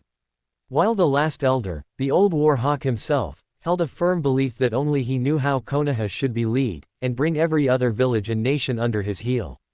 It was no secret that the old cripple desired to bring the village's Jinchuriki under his control under the guise of training him for the good of Konoha. No doubt to ensure Naruto would be loyal to him first and Konoha second. There was also little doubt in the whiskered teen's mind that the bastard would no doubt use him to kill the old man and take the mantle for himself. Anyways, we'll talk more about this in private. The black-haired woman stated as she kicked herself off the ground, landing in a battle stance, her left eye glowing wildly. Let's continue. Right. Naruto grinned as he felt his right eye roar to life, emitting a dense red chakra that began to form around him. Meanwhile, Yuri's own purple chakra formed around herself. However, before the two could renew their spar, a swirl of leaves caught their attention as Anko appeared in between the two. Holy shit! The snake mistress exclaimed, seeing the condition the training ground was in. I thought you said you two were only going to be doing some light sparring, it looks like all of the fucking shinobi wars happened here. Hey, sexy bitch. Yuri grinned as she saw her, as she unashamedly dubbed, Harem's sister, prompting the Dango lover to look in her direction. Trust me, this is a light spar. Anyways, what brings you here? What? Anko let a seductive grin spread across her face, slowly making her way towards Naruto. Each step she took her hips swayed side to side in a seductive manner. Reaching her victim, she slithered behind him, wrapping an arm possessively over his shoulder and across his chest while she leaned in and gave a sensual lick along his neck, causing him to shiver slightly. I can't come and check on Whiskers. Unfortunately for the whiskered teen in question, the current teasing from the seductive snake mistress was giving him vivid flashbacks of a week ago when he woke up with his head sandwiched between two pairs of heavenly valleys. It hadn't helped when he noticed that both of them were completely nude, their bodies pressed firmly against him, and to make matters worse, he had growing problem down below. In his current position, it was taking all of his willpower to fight off the erection that was threatening to rise up. Meanwhile, the look on Yuri's face, while amused of the predicament her fiancé was in, clearly showed the Anko that she didn't believe a word she said. Prompting said snake mistress to sigh and release her blonde lover. Alright, you got me. Anko held up her hands in mock surrender. While I would love to tease Naruto-kun more, the old man asked me to retrieve Naruto-kun for something involving the attack on him a week ago. Yuri sneered while Naruto frowned at the memory. Suppose we should go see what the old man wants. Naruto sighed, relaxing from his fighting stance. A little disappointed as he was immensely enjoying his spar with his fiancée. Sure, she was a sadistic bitch when it came to training, having lost count of how many times she had beaten him half to death, but he thrived under that kind of training, and the results of their latest spar spoke for themselves. You coming, Yuri-chan? Nah, you have fun with the old monkey. Yuri gave a dismissive wave. There is something I need to look into. Naruto gave a knowing look before nodding his head. Considering the topic they were discussing just moments ago, he had a good idea of what she wanted to look into. Grabbing his jacket off the branch, he quickly put it on before turning his attention back towards his purple-eyed mistress. Moving in, he gave her a quick peck on the lips before leaving the ruined training ground with the snake mistress, leaving the notorious Widowmaker blushing up a storm. One thing he had learned over the week about his fiancée was that despite her aggressive and don't give a fuck attitude, she was unnaturally shy and embarrassed when it came to the more tender aspects of being in a relationship. Oh, I am going to get you for that one, Naruto-koi. Yuri commented to herself as she watched the two depart, licking her lips in anticipation. With Naruto and Anko, the two pariahs made their way out of the forest of death and into the center of the village, ignoring the various glares and dirty looks they received from random civilians that did not approve of their relationship as they walked down the main road towards the Hokage's tower. You know she is going to get you for that little stunt back there. Anko warned, a grin spreading across her face. Worth it though, Naruto quipped, with a foxy grin. Who would have thought bad-ass bitch, Widowmaker, would get so flustered with a little kiss? Only because it's you. The snake mistress reminded the whiskered teen. Anyone else tried that shit, she would rip their balls out of their asses and feed it to them. Naruto and a few of the males within earshot couldn't help but clench their cheeks at the snake mistress's rather graphic description of what the sadistic woman would do to anyone who made any unwanted advances towards her. Anyways, since I've been mostly with Yuri-chan all week, how about I take you out to eat after we're finished with the old man? Naruto invited, knowing he hadn't been able to spend as much alone time with the snake mistress as he would have liked to. Are you asking me on a date, Naruto-kun? Anko grinned. That depends on if you say yes. He matched her grin. Do you even have to ask? She challenged as she wrapped her arm around his shoulders, bringing him closer to her while he wrapped his own arm around her waist. Giving the two pariahs a sense of contentment in one another's company. Hey Anko-chan. A voice called out from behind the two, prompting them to turn around to see the form of one Iruka Yumino running towards them, causing both to scowl at the man for ruining their moment. What do you want, Yumino-san? Anko inquired in a clipped tone, making it clear that she was annoyed by the man's arrival. Come now Anko-chan, you can call me Iruka-kun. The scarred Chunin smiled. And I just wanted to invite you out for. Not interested, Yumino-san.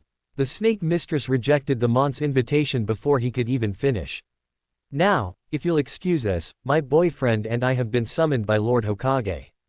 At the word, boyfriend, the scarred Chunin finally noticed the blonde male next to the snake mistress.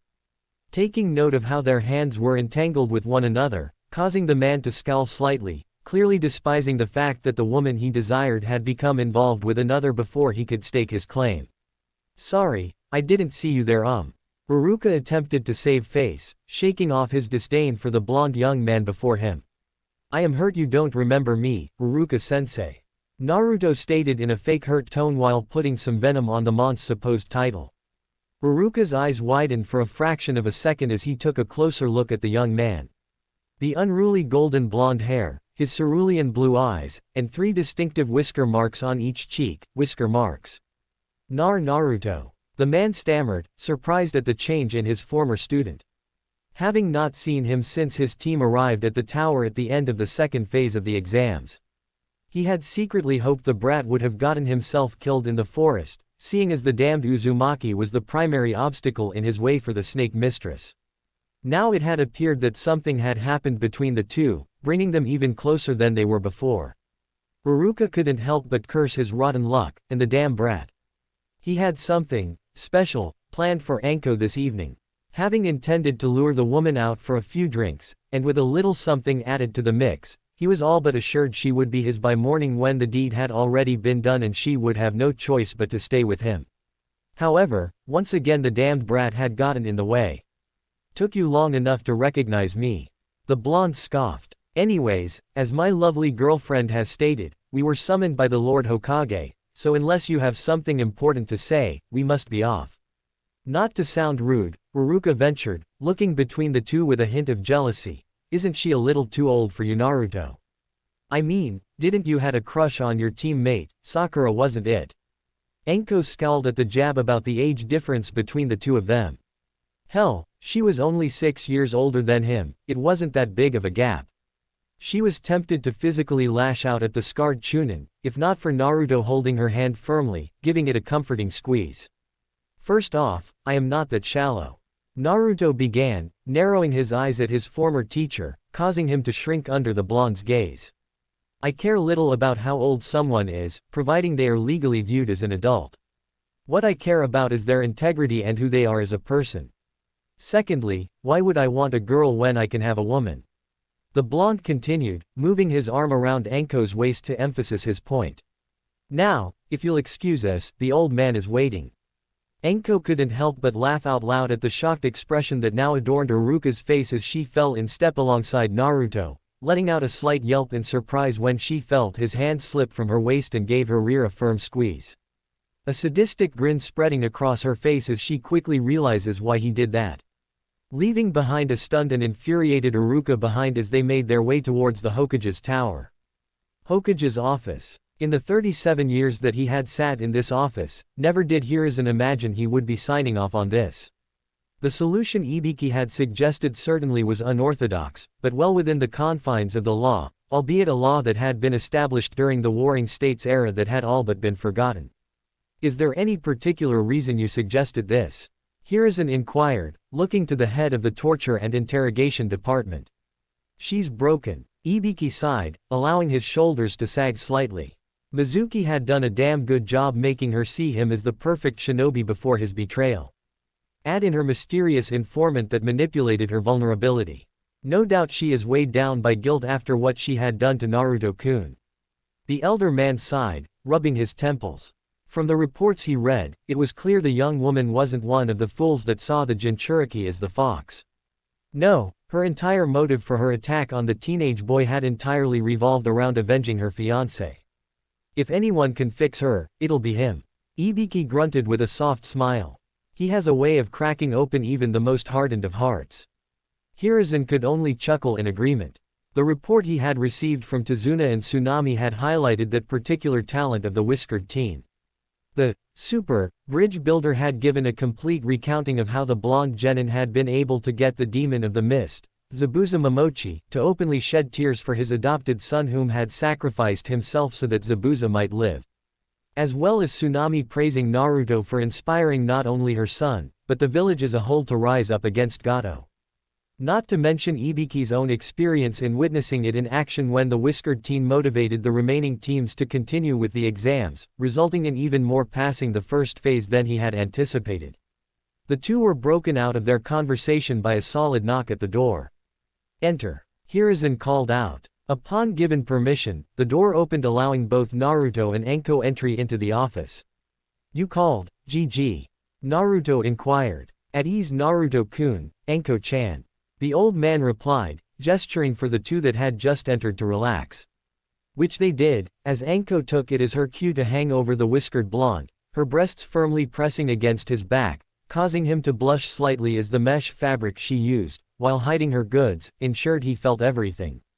It didn't help that seductive snake mistress further teased the poor teenage boy by giving a sensual lick from the base of his neck, all the way to his ear before giving his earlobe a playful bite. Anko, could you not molest your boyfriend in the middle of the Hokage's office? Ibiki chastised with an exasperated sigh at the woman's antics. Ever since the two pariahs had become an official couple, the Tokubetsu Jonin openly staked her claim whenever she could. Either to tease the poor teen, or to make a statement towards any unwanted advances. Fortunately, for the flustered blonde, a knock at the door brought the woman's teasing to an abrupt end. As the door opened, Naruto's eyes locked onto the black-haired woman who had attacked him was led into the room, her hands and fingers restrained, preventing her from performing any hand seals. Hidden out of sight, under her shirt was a chakra suppressant seal with a kill switch, placed firmly on her chest. ensuring that if she were to attempt anything, she would be killed immediately. However, he noticed that as soon as she saw him, she immediately averted her eyes, refusing to make eye contact with the whiskered teen. Now that everyone is here, Hiruzen began, bringing everyone's attention to himself before he turned his attention to the restrained Kunoichi. Tsubaki Koto, by your own admission, you have been found guilty of attacking a fellow Konoha shinobi, as well as a clan Eren of noble birth. As Hiruzen spoke, Naruto took the time to observe the woman who had attacked him. Noticing in her body language that this wasn't the fierce Kunoichi that he had encountered a week ago, but rather a shell of her former self. Almost like she was empty inside, broken even. Such crimes would normally see you executed immediately. The elder man stated with finality, prompting the woman to nod her head in acceptance. Not even offering a defense for her actions. However, Ibiki-san has offered an alternative. Hearing this prompted both Naruto and Tsubaki to look at the old man. An expression of confusion adorning both of their faces. Under Konoha Law Chapter 2, Article 4b, I am sentencing Tsubaki Koto to servitude under 1 Naruto Uzumaki Namikaze. Hiruzen quoted the Warring States era law, earning shocked looks from those within the room, minus Ibiki and Hiruzen himself. Wait! Naruto exclaimed, looking to the elder man. What do you mean, servitude under me? In short, Naruto-kun, from this day forward Tsubaki will be a servant to your clan. Hiruzen explained. Trust me when I say, this is the best solution. For both of you. How can forcing this bitch to be his slave be the best solution for either of them? Anko challenged angrily. After what the bitch had done to Naruto, she deserved to rot in a cell for the rest of her life for all the snake mistress cared. Why not just lock her up with the rest of the sacks of shit? Because Anko. Ibiki began, turning his attention to the snake mistress. For one, the prison doesn't separate the prisoners, and with the male population of the facility grossly outnumbering the female population, I don't think I need to spell out what would happen. But the guards. Anko attempted to rebuttal. The guards are there to keep the prisoners inside the facility, not keep them safe. The large man pointed out. Besides, while it doesn't excuse her actions, Tsubaki was being manipulated by false information given by an unknown source. As well as evidence of a more personal betrayal. Naruto frowned at this, getting a sense of what the personal betrayal entailed. Placing a calming hand on the snake mistress's shoulder, the whiskered teen turned his attention towards the woman in question. And how do you feel about this, Koto-san? Turning her attention towards the blonde teenager, still refusing to meet his eyes, bowed her head submissively while folding her hands in front of her the best she could with her restraints. I have committed a grievous crime against you, and must atone for my actions. She replied in a solemn tone. I am in your care, Uzumaki-sama. Alright, none of that sama crap. Just Naruto, please. Naruto stated, not being fond of such titles he didn't feel he deserved. If you insist on using a suffix, just use san. As you wish, Uzumaki-san. Tsubaki replied in the same solemn tone as before. Very well, Hiruzen spoke up, bringing out a piece of sealing paper with an intricate seal already drawn on it, no bigger than the size of a coin. Naruto-kun, I will need some of your blood to make this official and for all intent and purpose, Tsubaki-san's master. With a reluctant nod, the blonde teen stepped towards the old monk's desk and held out his hand, allowing the elder man to draw blood from his finger and drip it onto the seal. Watching as it lit up for a moment before change color from the dull black it was to a reddish-orange color. Getting up from his desk, Hiruzen moved around to where Tsubaki stood, instructing her to turn her back towards him. Now Naruto-kun, you are going to place this seal on the back of her neck and channel your chakra into it. He instructed. This will seal the contract between the two of you that will bind you to one another. Naruto followed as he was instructed, placing the seal upon the back of her neck and channeling a bit of his chakra into it. Tsubaki hissed in discomfort as the seal was imprinted upon her skin, connecting to her own chakra coils. Once it was done, Naruto removed his hand, whilst Hiruzen removed the chakra suppression seal from her chest, which fortunately didn't require bare skin contact, and released her from her restraints. Now Naruto-kun. Hiruzen looked to the blonde teen. I feel I must notify you that now that the slave seal is on her, Tsubaki-san will be compelled to follow your orders should you issue them like an order, regardless of what it is, minus inflicting self-harm on herself. Naruto couldn't help but frown at this, but nodded his head nonetheless. Any phrases I should avoid then? Just avoid making it sound like a command and you should be fine.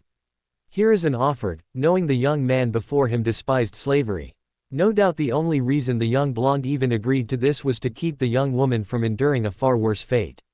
Now, if there are no more questions, you are dismissed. I look forward to seeing the fruits of your training in the finals, Naruto-kun. Silently, the blonde nodded, giving the elder man a fox-like grin before he departed the room with Anko and Tsubaki in tow, closing the door behind them. Sitting down in his chair, Hiruzen let out a long sigh before turning his attention towards Ibiki. I believe you are correct, he stated. This was the right thing to do. Despite her technically being his slave, I know he will not treat her as such, and as you said, he has a way of cracking even the hardest of hearts.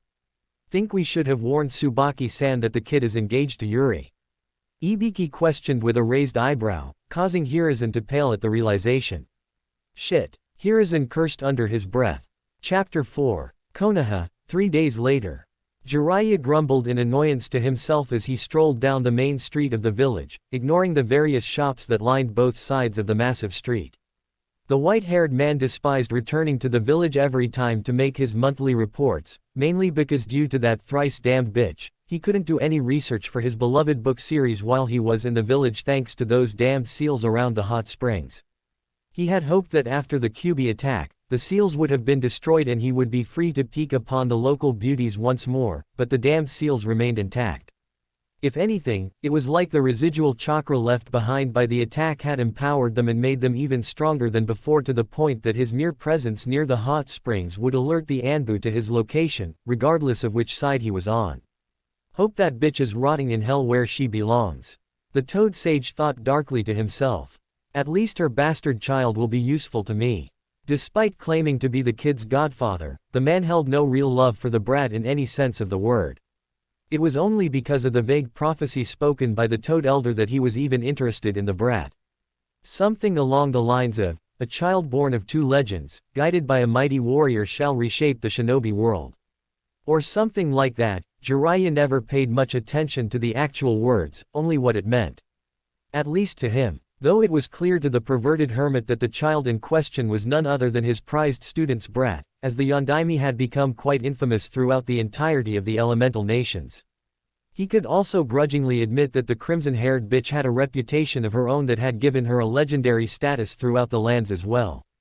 So, that covered the child of prophecy's lineage, and it was clear that he was to be the mighty warrior that would guide the boy. Just need to train the brat up just enough to barely make it to the end. And then, being the noble and virtuous man that I am, I will finish what my apprentice started and avenge his death. The white-haired perverted lucidly mused to himself, imagining his perfect scenario for the boy. Women will throw themselves at my feet, begging me to give them children.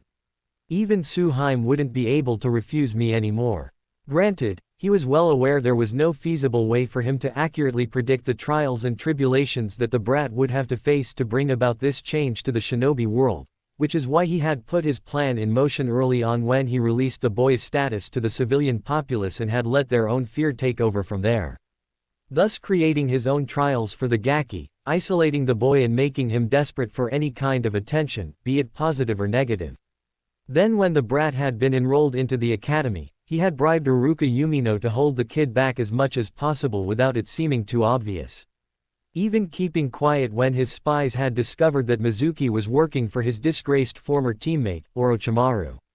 Allowing the silver-haired instructor to move around freely, knowing it served his own purpose as well. Due to the Mont's genuine hatred for the Jinchuriki, even though he hid it well, it positioned Iruka to be able to act as a strict instructor in the academy but a caring older brother figure outside the classroom. It had come as a surprise to the Toad Sage when he had learned that not only had Mizuki had been captured but had been severely beaten down by the Jinchuriki, rendering the silver-haired Chunin immobilized. Which had resulted in the blonde's field promotion to Genin. When Iruka had first reported this, Jiraiya had thought that the brat had already tapped into the fox's power, but those fears were laid to rest simply by the lack of malicious chakra residue the fox would have left behind. Unfortunately, the scarred Chunin couldn't keep the boy completely isolated as the brat had already formed a strong bond with father and daughter duo at the ramen stand, giving him a sense of extended family. Then, despite all odds, the brat had even gotten close to the resident snake mistress, Anko Mitarashi, with the two of them becoming practically inseparable and extremely protective of one another. Haruka had attempted to intervene, of course, first by trying to get close to the young ramen waitress. Frequenting the ramen stand multiple times a week, offering to help and even walk her home during the late nights, in hopes of diverting the young woman's attention away from the Jinchuriki.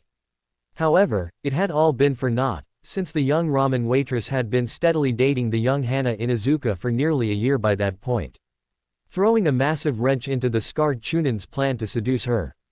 With Anko, however, he had found help from an unlikely source in the form of the snake mistress's best friend and practically sister-like figure, Kurenai Yuhi, whom had been trying to hook her friend up with a decent guy. However, it had proven to be fruitless, as the snake mistress took an immediate disliking the scarred Chunin. Even more so after the man had attempted to bring up his brother-like relationship with the whiskered teen. Even to this day, after countless rejections, some more brutal than others, Haruka continued to pursue the purple-haired woman, reminding Jiraiya of his own one-sided pursuit of his teammate. Jiraiya couldn't blame the man though. Mitarashi was without a doubt one of the finest pieces of ass in Konoha right now, and the only remaining Ice Queen that had yet to be claimed.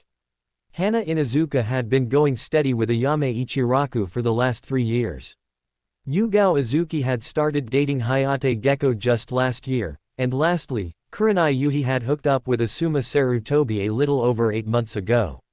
So the question is, who will land her first, Haruka or myself? Jiraiya mentally grinned, knowing he had an ace up his sleeve that the Chunin lacked, a lure to dangle before the snake mistress to lead her on until she would cave and give him what he wanted, and after he had had his fill of her, he would leave her, abandoned with promises unfulfilled like he had with so many other women before her. A flash of purple to the right of him caught his attention as the woman in question disappearing behind the cloth flap of the dango stand she often frequented. Seems Kami is giving me a sign. He grinned before altering his direction, following the snake mistress into the stand. It didn't take long for the large man to make his way across the busy street, his large size making it easy for him gently push his way through the crowd of people that had populated the main street of the village. Deciding to listen in to read the room, as it were, he stopped just to the side of the doorway and listened in. So, it's been just over a week. He heard the bartender inquire. He could almost imagine the woman's grin on her face, waiting to hear some juicy gossip. Go on any dates with your stud muffin yet? Date. Stud muffin. Jiraiya did not like the sounds of these 3 words together in the same sentence. Could Haruka have actually succeeded in wearing her down to finally give him a chance? Not yet, sadly. In between him training for the Chunin finals and my own duties, haven't had the time to go out. So whoever this mystery guy is, he's in the finals. The perverted toad sage mused.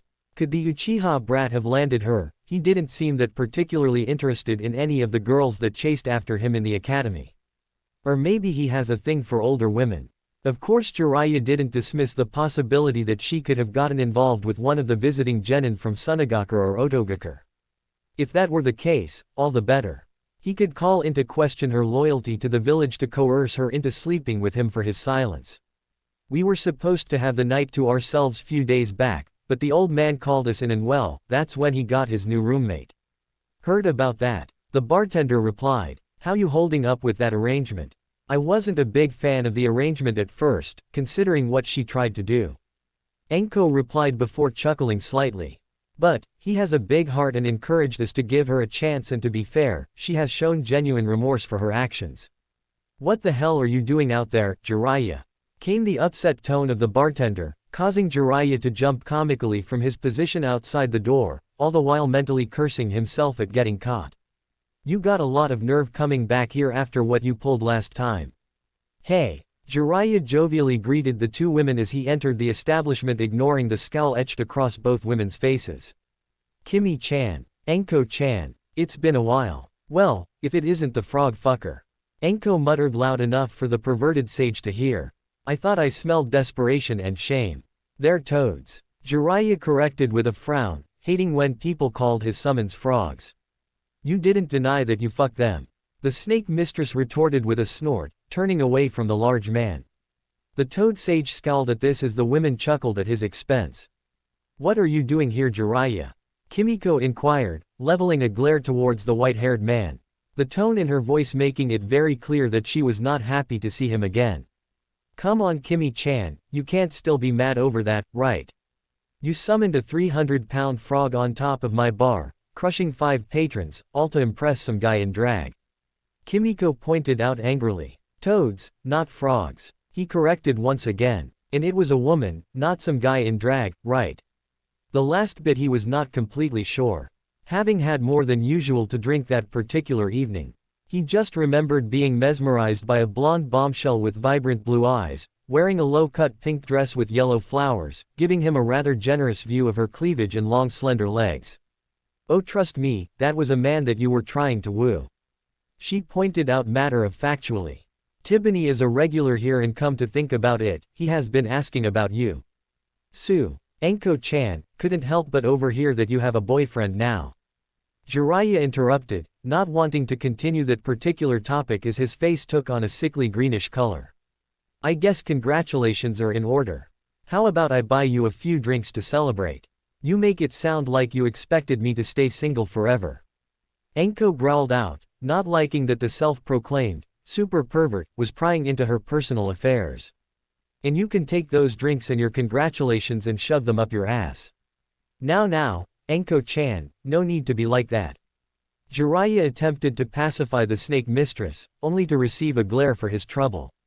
Anyways, I gotta head back before Ibiki bites my head off for taking too long, and I wanna check in on Naruto-kun before my lunch break is over, and with him training in the Forest of Death, going to take a bit to get to him. The perplete commented, turning her attention back to her friend to bid her farewell. Paying for her dango, she disappeared out the door, not paying the perverted sage a second glance. Jiraiya was silent as he stared at the entryway the snake mistress had just disappeared out of, his mind analyzing what he had just heard. While on the surface, it appeared to be nothing. After all, his reports had stated that the Jinchuriki and the snake mistress were good friends. However, there was something in her voice when she said the brat's name that suggested otherwise. So you going to order anything, or are you just going to stand there all day? Maybe later. Jiraiya replied. I gotta take care of some things while I am here. Not giving any further explanation, he disappeared out the door. Training Ground 44, Forest of Death. Boar, dog, bird, monkey, ram. Naruto recited as he went through the proper seals for the summoning technique.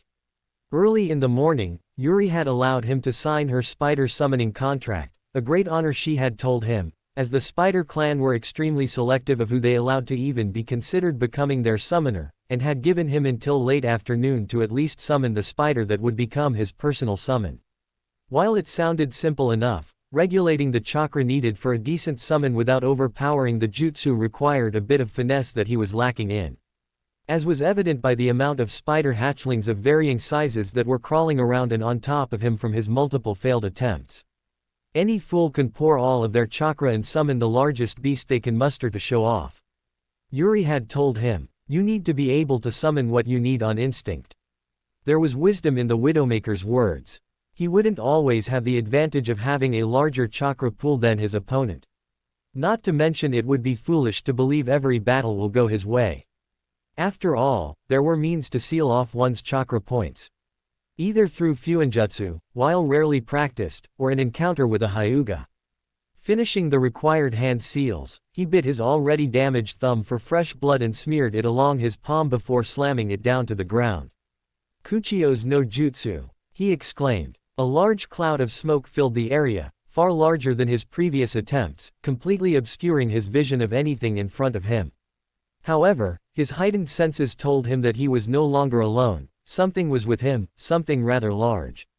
As the wisps of smoke cleared, a large spider standing roughly around 6 feet tall stood in front of the whiskered teen. It had an outthrust head with 2 great clusters of many-windowed glossy eyes that reflected the rays of sunlight that filtered through the leaves of the surrounding trees, a large horn-like crest crowning its head. Its large body, which looked like a bloated bag, was a midnight black and blotched with lighter shades of gray that wove an intricate design around its torso, while the belly was pale and luminous. 8 bent legs with great knobbed joints stretched out from underneath its thorax with hairs that stuck out like steel spines running down towards the massive creature's clawed foot. Excited chittering could be heard from the spider as it eagerly clicked its large fangs together, roughly 1.5 feet in length each. Beautiful. Naruto gasped in awe as he took in the sight. Having been fascinated with spiders at a young age, the whiskered teen was left breathless at the sight of the majestic-looking arachnid before him. Why thank you. The spider spoke in a feminine tone, indicating that it was female. You must be our new summoner, such a charmer. That is correct. Naruto replied, finding his voice. I am Naruto Uzumaki, Yuri-chan allowed me to sign the contract this morning. Well met, young Naruto. The spider greeted. I am Shalab, daughter of Ungoliant, and as you were able to summon me, that makes me your personal summon. Congratulations. Thank you, Shalab-sama. The blonde Jinchuriki bowed, only to be thwacked on top of the head by one of the spider's legs. None of that sama or bowing crap. She hissed, showing her displeasure at such actions. The toads and snakes may require such lip service and adulation, but we of the spider clan prefer action over words. I understand. Naruto responded, rubbing the top of his head. For now, I must return to Brazilian Forest so that I may inform my mother of our pact. Shalab stated before giving a soft chuckle. Be sure to summon me when Yuri-sama returns. Farewell, young Uzumaki. With that, the large spider disappeared in a puff of smoke, before the sound of someone approaching from his left caught his attention. Uzumaki-san. A soft voice came from his left. Looking in that direction, he saw Tsubaki leaping down from a tree branch, landing a few yards away. Lady Yuri had requested I bring you lunch. Ah, thank you Tsubaki-san. The blonde smiled warmly at his new arrival, standing up from his kneeling position to greet the former Jonin. To say that the last 10 days were interesting, would have been a severe understatement, as Naruto had learned all too late that the old man had forgotten to inform the duo of the Jinchuriki's relation to the woman that had hospitalized the raven-haired former Jonin. The poor woman had completely frozen up when Yuri had entered the compound, which had only served to amuse the Widowmaker to no end. Fortunately, or unfortunately depending how one would look at it, Yuri had kept her amusement to simple verbal harassment and teasing. Though, while Naruto was kind enough not to hang her new status over her head, Yuri lacked such empathy and made it abundantly clear of her position. She was to tend to the young Uzumaki's needs. Ever single one of them. The implications were clear, which is why, much to Naruto's embarrassment, Tsubaki would join him in the bath every morning and evening to help him wash. The fact that she would bathe with him completely nude had only added to his embarrassment. She was also given the task of cooking his daily meals, which was why she stood before him with a large bento box in hand. Smells delicious, Tsubaki-san. The whiskered blonde complimented as he accepted the bento being offered to him, catching a whiff of the tantalizing aroma coming from the bento, giving the black-haired woman a sense of appreciation for her efforts. Thank you, Uzumaki-san. Tsubaki lightly blushed. Being complimented by a man, even one as young as her master, was a foreign experience to her as Mizuki had rarely ever complimented her while they were dating, and usually when he did, he would expect something in return. Unlike the whiskered teen before her, whom had no ulterior motive when he paid her a compliment. Opening the box, Naruto found a typical lunch spread for him. A generous portion of steamed rice, enough miso soup for a couple of people and various other side dishes such as grilled fish, tamagoyaki, pickles, nori, natto, and a large bowl of udon noodles. Accompanying all of this was a small kettle of green tea and 4 rice balls. The teenage Uzumaki was about to take a bite from the rice ball in his hands when the sound of a low, almost inaudible, rumbling in front of him caught his attention. Looking towards the source, he was met with an embarrassed-looking Tsubaki, whom suddenly found her kunoichi sandals to be far more interesting. Tsubaki-san, did you eat anything this morning? The whiskered blonde inquired with a concerned look. That is. She stumbled over her words, clearly embarrassed of the situation she was in before composing herself. Lady Yuri had made it clear that I was to tend to you first and foremost, every day. Naruto frowned at this. While he was aware that his fiancé wanted to ensure that the woman knew her place, he didn't want her to neglect her own health in fulfilling her duties around the compound. Making a mental note to talk with Yuri about this later this evening. Would you like to join me? he inquired, careful to not make it sound like a command, as he reached into the bento and pulled out one of the rice balls, extending his arm to offer it to the raven-haired woman. For her part, Tsubaki was taken aback by her young master's kindness. Despite what she had done to him, he still cared about her well-being. Graciously she accepted the rice ball and sat down next to him, though with one burning question in her mind. "Why?" she asked. "Why are you so kind to me? After what I had done to you, why don't you hate me?" "Because you don't deserve it," he replied after a few seconds of silence passed between them, turning to look at the woman. "You were grieving and some sick bastard manipulated your emotions with false information to do their dirty work. The way I see it, you were a victim as well." Silence fell between the two once more as she took a small bite from the rice ball in her hand, her young master's words echoing through her mind, unsure as to how to respond. Though while she felt a sense of relief wash over her, realizing that the whiskered team did not blame her personally for her actions, she still felt guilty for her actions and the harm she had caused him. "You know, it's funny," Naruto began, breaking Tsubaki out of her thoughts. "Despite the mon's hatred towards me, he actually helped me in the academy with my taijutsu and other assignments. I actually trusted Mizuki more than Iruka. Sad to admit, that trust I placed in him was the entire reason I fell for his manipulation to steal the scroll. I guess that makes two of us that he manipulated." Tsubaki softly spoke with a sad smile as she recalled his plans to sell her to Orochimaru, meaning all of his honeyed words were nothing more than seductive lies he would whisper in her ears. "While I was in my cell, awaiting my sentencing, I was given all the evidence involving that bastard," she continued, looking down at her lap as she played with the hem of her blue blouse. Among the papers was his journal, detailing his plans to abduct two clan heiresses for his own twisted pleasure, as well as his plans to sell me to Orochimaru for experimentation. Naruto remained silent as she spoke, quickly making the connection that the two heiresses in question were none other than Hinata and Ino. He watched as her shoulders began to shake as she struggled to hold back sobs of anguish, prompting the whiskered blonde to move forward and pull her into a comforting hug, allowing her to cry into his chest. 250,000 ryo. She sobbed. "That was all my commitment was worth to that bastard." Naruto said nothing as he tightened his embrace around her, one hand rubbing up and down her back while her body racked in sobs, while the other combed his fingers through her hair in a comforting manner. Knowing that it had to have been a horrifying experience for the woman to learn that the man she had loved and committed herself to was planning to sell her off to one of Konoha's infamous traitors. Not to mention a man known for performing cruel and inhumane experiments on his victims. It had taken a handful of minutes before Tsubaki had calmed down, now sleeping peacefully in the blonde's lap as he laid back against the large tree he had been sitting under, her head facing outwards, away from his torso, giving the whiskered blonde a good view of her face. By the expression on her face, Naruto had surmised that she had probably not had a decent night's sleep since she found out about her ex-fiancé's horrid secrets. Not to mention, being burdened with the guilt of her attack on him just 2 weeks prior to being manipulated by a two-faced bastard.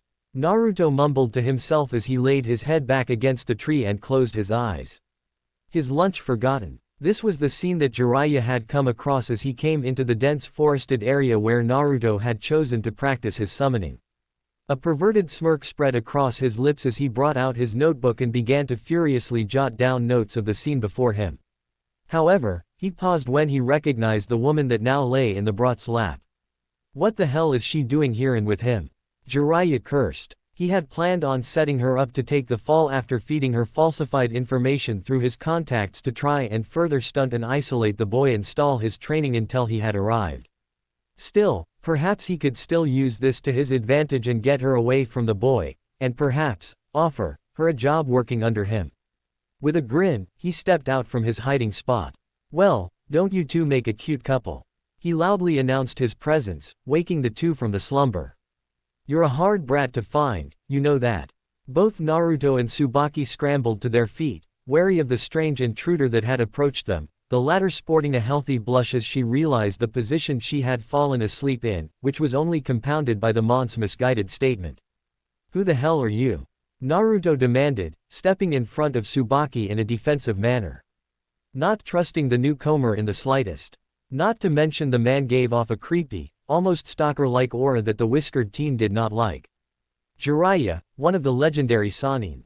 Tsubaki commented, having recognized the man. A deep scowl etched across her face. I see I have a fan.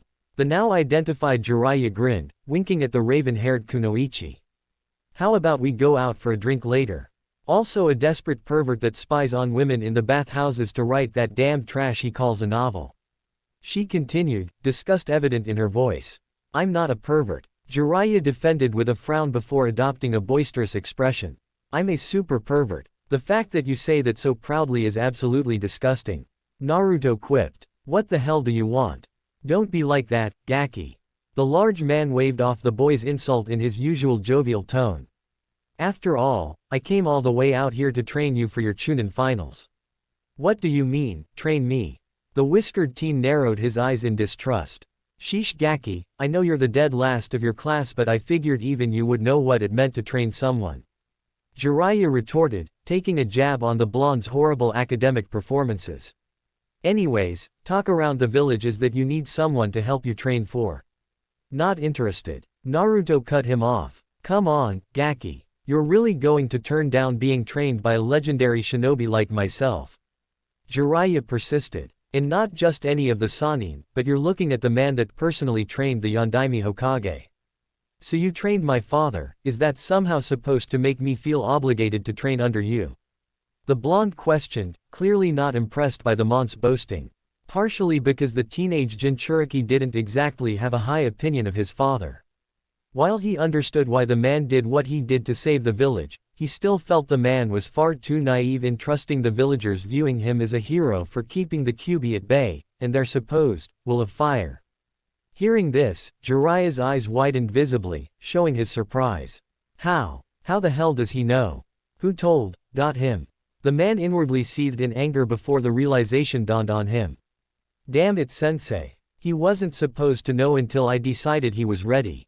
The toad sage mentally seethed, having planned on manipulating the boy with the knowledge of his parents to gain access to Minato's and that Uzumaki bitch's notes about Fuinjutsu, as well as scrolls on their renowned techniques. Only giving the brat scraps of knowledge to keep him satisfied while keeping the bulk to himself. It had always irked him that his own student had surpassed him in the art of Fuinjutsu and refused to share his knowledge with him, no doubt due to the red-haired bitch. Regardless, he could salvage this and still obtain what he desired. And why wouldn't you want to learn under me? Jiraiya inquired, faking that he was hurt by the young teen's refusal to accept his teachings. As the man that personally trained your father and guided him to becoming the Yondaime Hokage, you should feel honored that I would offer to train you. Not to mention, due to your father being my student, I can help you with his signature techniques. Like his legendary Hirishin no Jutsu and the Rasengan. Yeah, I know and I am still not interested. The Uzumaki cut off the Sannin once more, earning a growl of annoyance from the toad sage. I will learn my father's techniques at my own pace, not because some desperate, perverted frog fucker wants me to. By the sage, they're toads, not frogs damn it. Jiraiya lashed out, once again feeling insulted his summons were called frogs. You didn't deny that you fucked them. Naruto pointed out, earning another growl of annoyance from the white-haired man. Why are you being so damn difficult, Gaki? The toad Sannin asked with barely restrained irritation. Not to mention, annoyance. Sure, maybe you can handle learning the Rasengan on your own, but you're going to need someone like me that understands the delicate art of Fuinjutsu before you can even hope to unravel what makes the Hirishin tick. Still not interested. The blonde teen stated, not caring for the mont's bragging. Besides, I already have someone that understands Fuinjutsu on a far more intimate level, not to mention, they have seen the technique firsthand. Hearing this, Jiraiya narrowed his eyes in suspicion. There were very few that had seen Minato's signature jutsu firsthand, and only 2 resided within Hai no Kuni. Kakashi and himself. It was clear that Minato's last surviving student had no interest in instructing the blonde in his father's technique, and the damn brat was rejecting his own mentorship. As such, the only logical deduction that the spy master could conclude was that someone from outside the village was tutoring and influencing the boy. Which made him a flight risk in the eyes of the toad sage. Come on Tsubaki-san, let's go home, I am done training for the day. Naruto stated as he turned and began to walk away and started to help the raven-haired woman pack up their lunch. Especially since my current training ground is compromised. Jiraiya couldn't help but feel insulted by the whiskered teen's implication, as if he would spy on a mere genin for their techniques. Though he supposed that due to the teen's status, it was only natural for him to feel a little apprehensive about any stranger. Just as he was about to reassure the Jinchuriki that he wasn't there to spy on him, something on the woman caught his attention. A unique seal he recognized on the back of her neck, prompting his eyes to widen in shock before a perverted grin spread across his face. "That woman," he began. "She's a slave, isn't she?" While neither of the duo said anything in response, it wasn't missed how the woman stiffened at his statement but otherwise carried on with her task. "I'll buy her from you." Again, he was ignored. 250,000 ryo, Jiraiya offered with a grin as he saw both individuals stop moving, the raven-haired woman going rigid in evident fear.